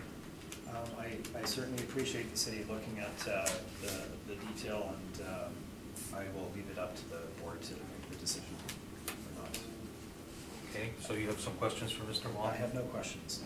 Questions? Ms. Billinghurst? No questions. My questions have been answered, yeah. Just one, the 5.3% cap rate, Yes. that's just a model-driven Yes. as opposed to a 5.25, it's a 5.3. Yeah, it would be, And that would be based on age and location, yes. because I believe the last one was 5, was it not? Yes. That was a It's newer it's building? newer. Yeah. So this is an older building, the 1971 falls in a category. 5.3. Yeah, if it was maybe 1981, it would be 5. But the 1963 was 5. 1963, the last one.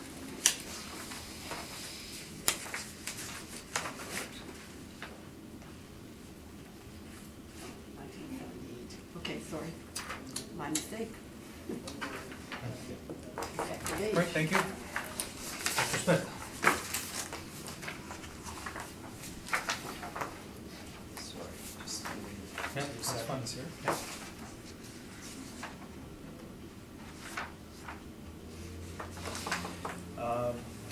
Okay, 1035 Monroe. If you look at the front cover, you can see the exterior of the property shown there. Page number 3 gives you a bit of background. Again, the property was appealed in 2018, reduced from 2.6 million to 2,482,000. This has been appealed to the municipal board, and we await scheduling for that. The property was originally built in 1971. Has 17 one-bedroom units, 12 two-bedrooms, for a total of 29 units overall.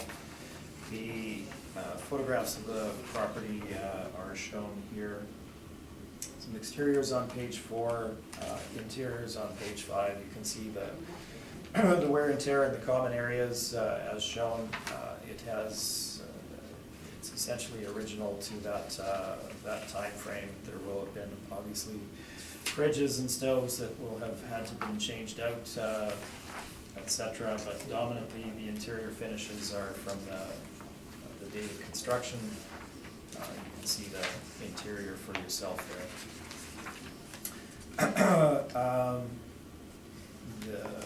They would be considered in, I guess, average condition for a property of that time frame in that area of that type. So cabinetry still being original, etc. Site description is shown on page number 9. You can see the aerial shot of it with the exterior parking there, and the property location is shown on page number 10.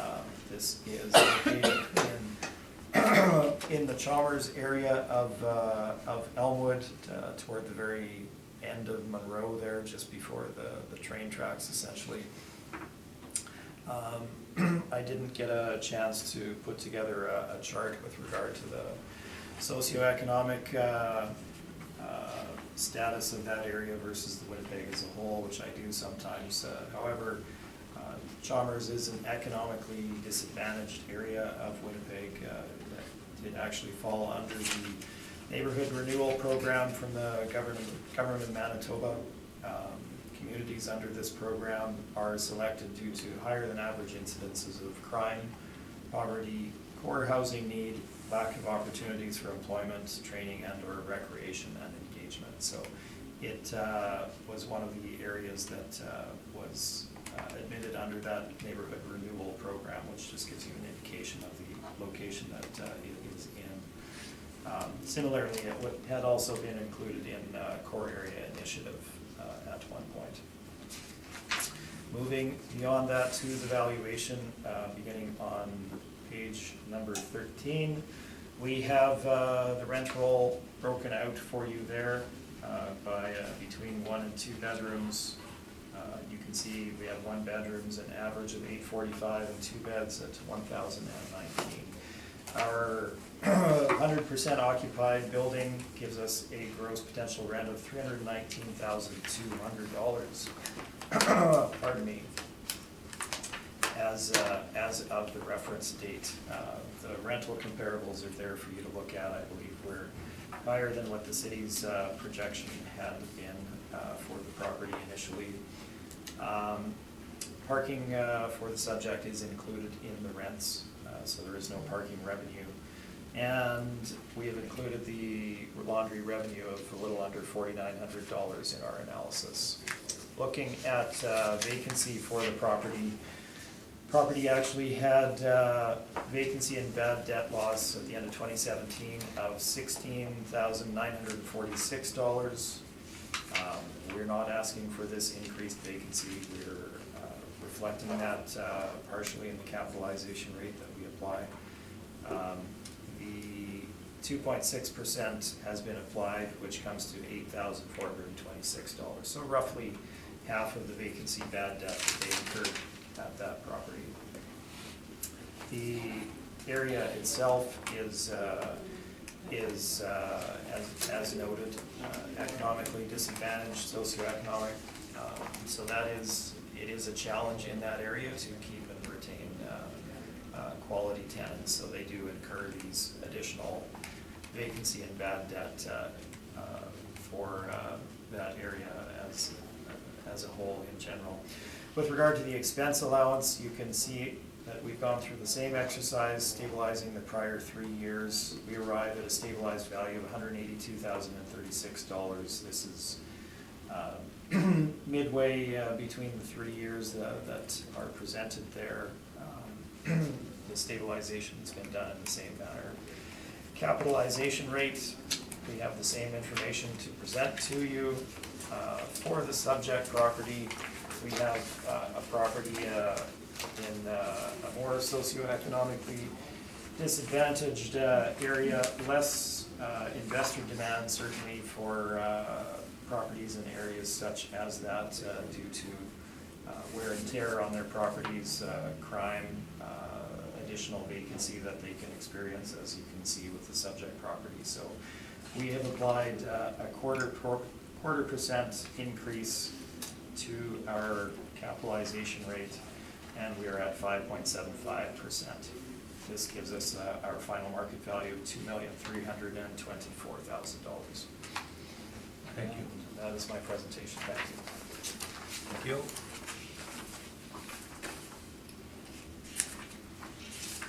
Mr. Wong, questions for the applicant? No questions. Ms. Billinghurst, questions? No questions. And Ms. McFadden? No questions. And I have no questions. Thank you. Thank you. Any desire for summation, Mr. Wong? I guess going back to the first property that we had with the. So your summation will be for all 3 properties? Yeah. I just wanted to show that the rebuttal information that presented, it does suggest that there are cap rates in and around that range, and that would be a good example of it. Thank you. Mr. Smith? I think you've probably heard enough from me today. Okay. Thank you very much for your presentations. Thank you. The orders will be forthcoming by registered mail. Wait, No, you can't leave yet. No, no, you're not done. Oh, Mr. there Smith. were ones at the beginning, right?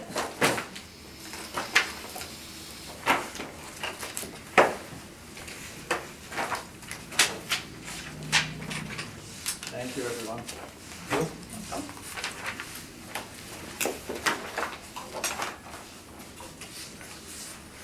There's no one here representing these three properties? Correct? Correct. Should we have a brief, I can go through each of the properties. before you do that, should we have a brief recess here for a moment? Maybe we'll ask you to step up, Sure. please, Mr. Session. Yeah. I'll call the hearing back to order. We have conferred and we've decided we are going to hear these properties in the absence of an applicant. So the first one we'll hear is 210 Maxwell. If you would give us your evidence, please, Mr. Okay. Session. Yeah, I've talked with the applicant and I guess we have some revised values for the three remaining properties. Okay, would you give us the first one for Maxwell? Reading in the roll number first, please, what your recommendation is and what it's based on. Okay. The subject property is 210 Maxwell Place. The roll number is 020-315-35000.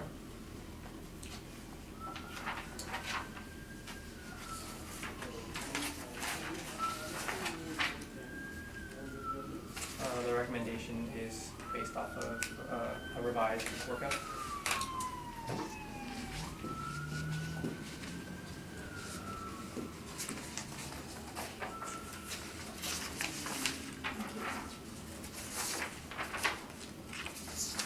you.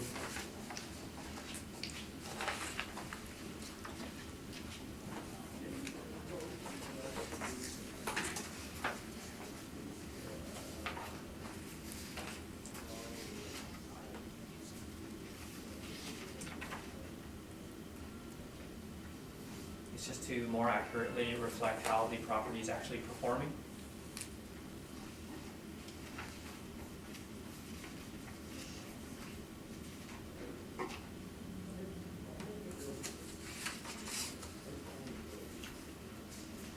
Okay, so your revised value is? 3,711,000.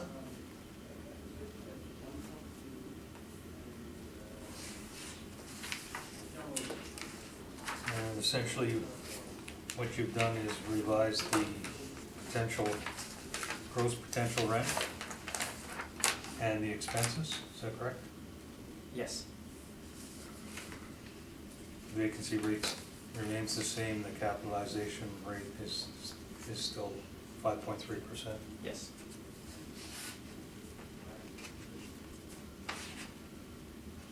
And you've spoken with the applicant, they're in agreement with this revised value? Yeah, I can, I'll show, you can take a look at an email that, No, that's fine, yeah. thank you. Questions or concerns, Ms. Billinghurst? No. Ms. McFadden? Okay, leave that one with us.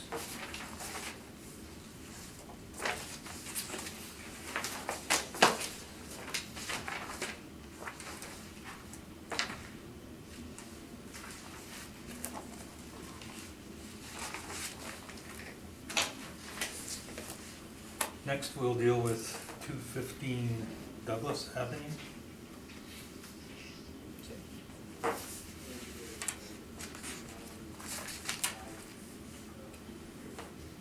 The subject property is 215 Douglas Avenue. The roll number is 040-010-57100.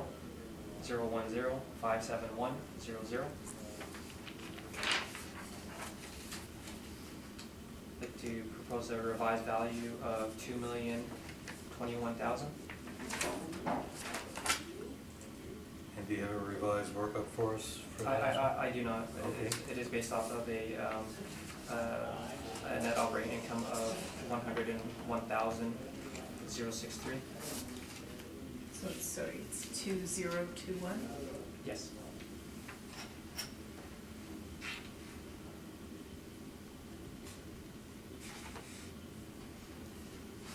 And how did you derive that? Was that a change in the gross potential rent? It would be, to reflect the actual performance of the property.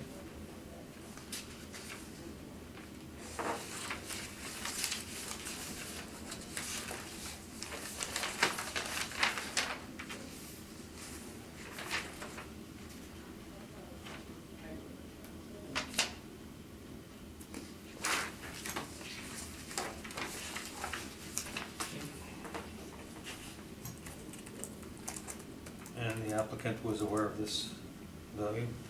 Yes. Questions or concerns, Ms. Billinghurst? Ms. McFadden?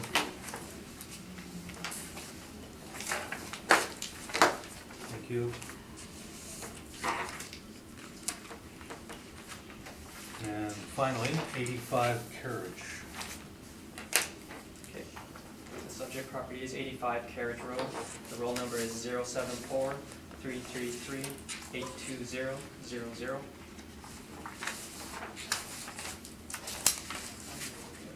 And the revised value is $3,556,000. 3 million, sorry, 556.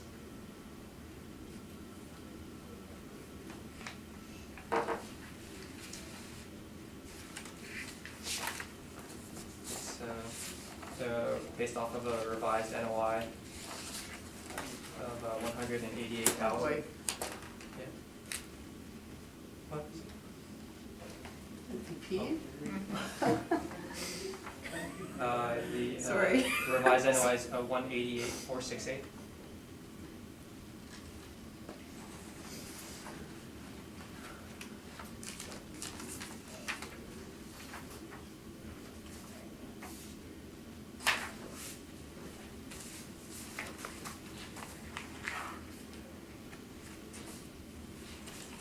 and once again, that's to more closely reflect the actual performance of the Correct. property? Yes.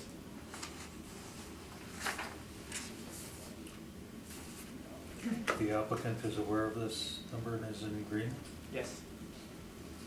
I sent them an email with these, we had discussed it over the phone. I sent them an email to respond to the email if you'd like to take a look, but if you're okay with it, then that's okay too.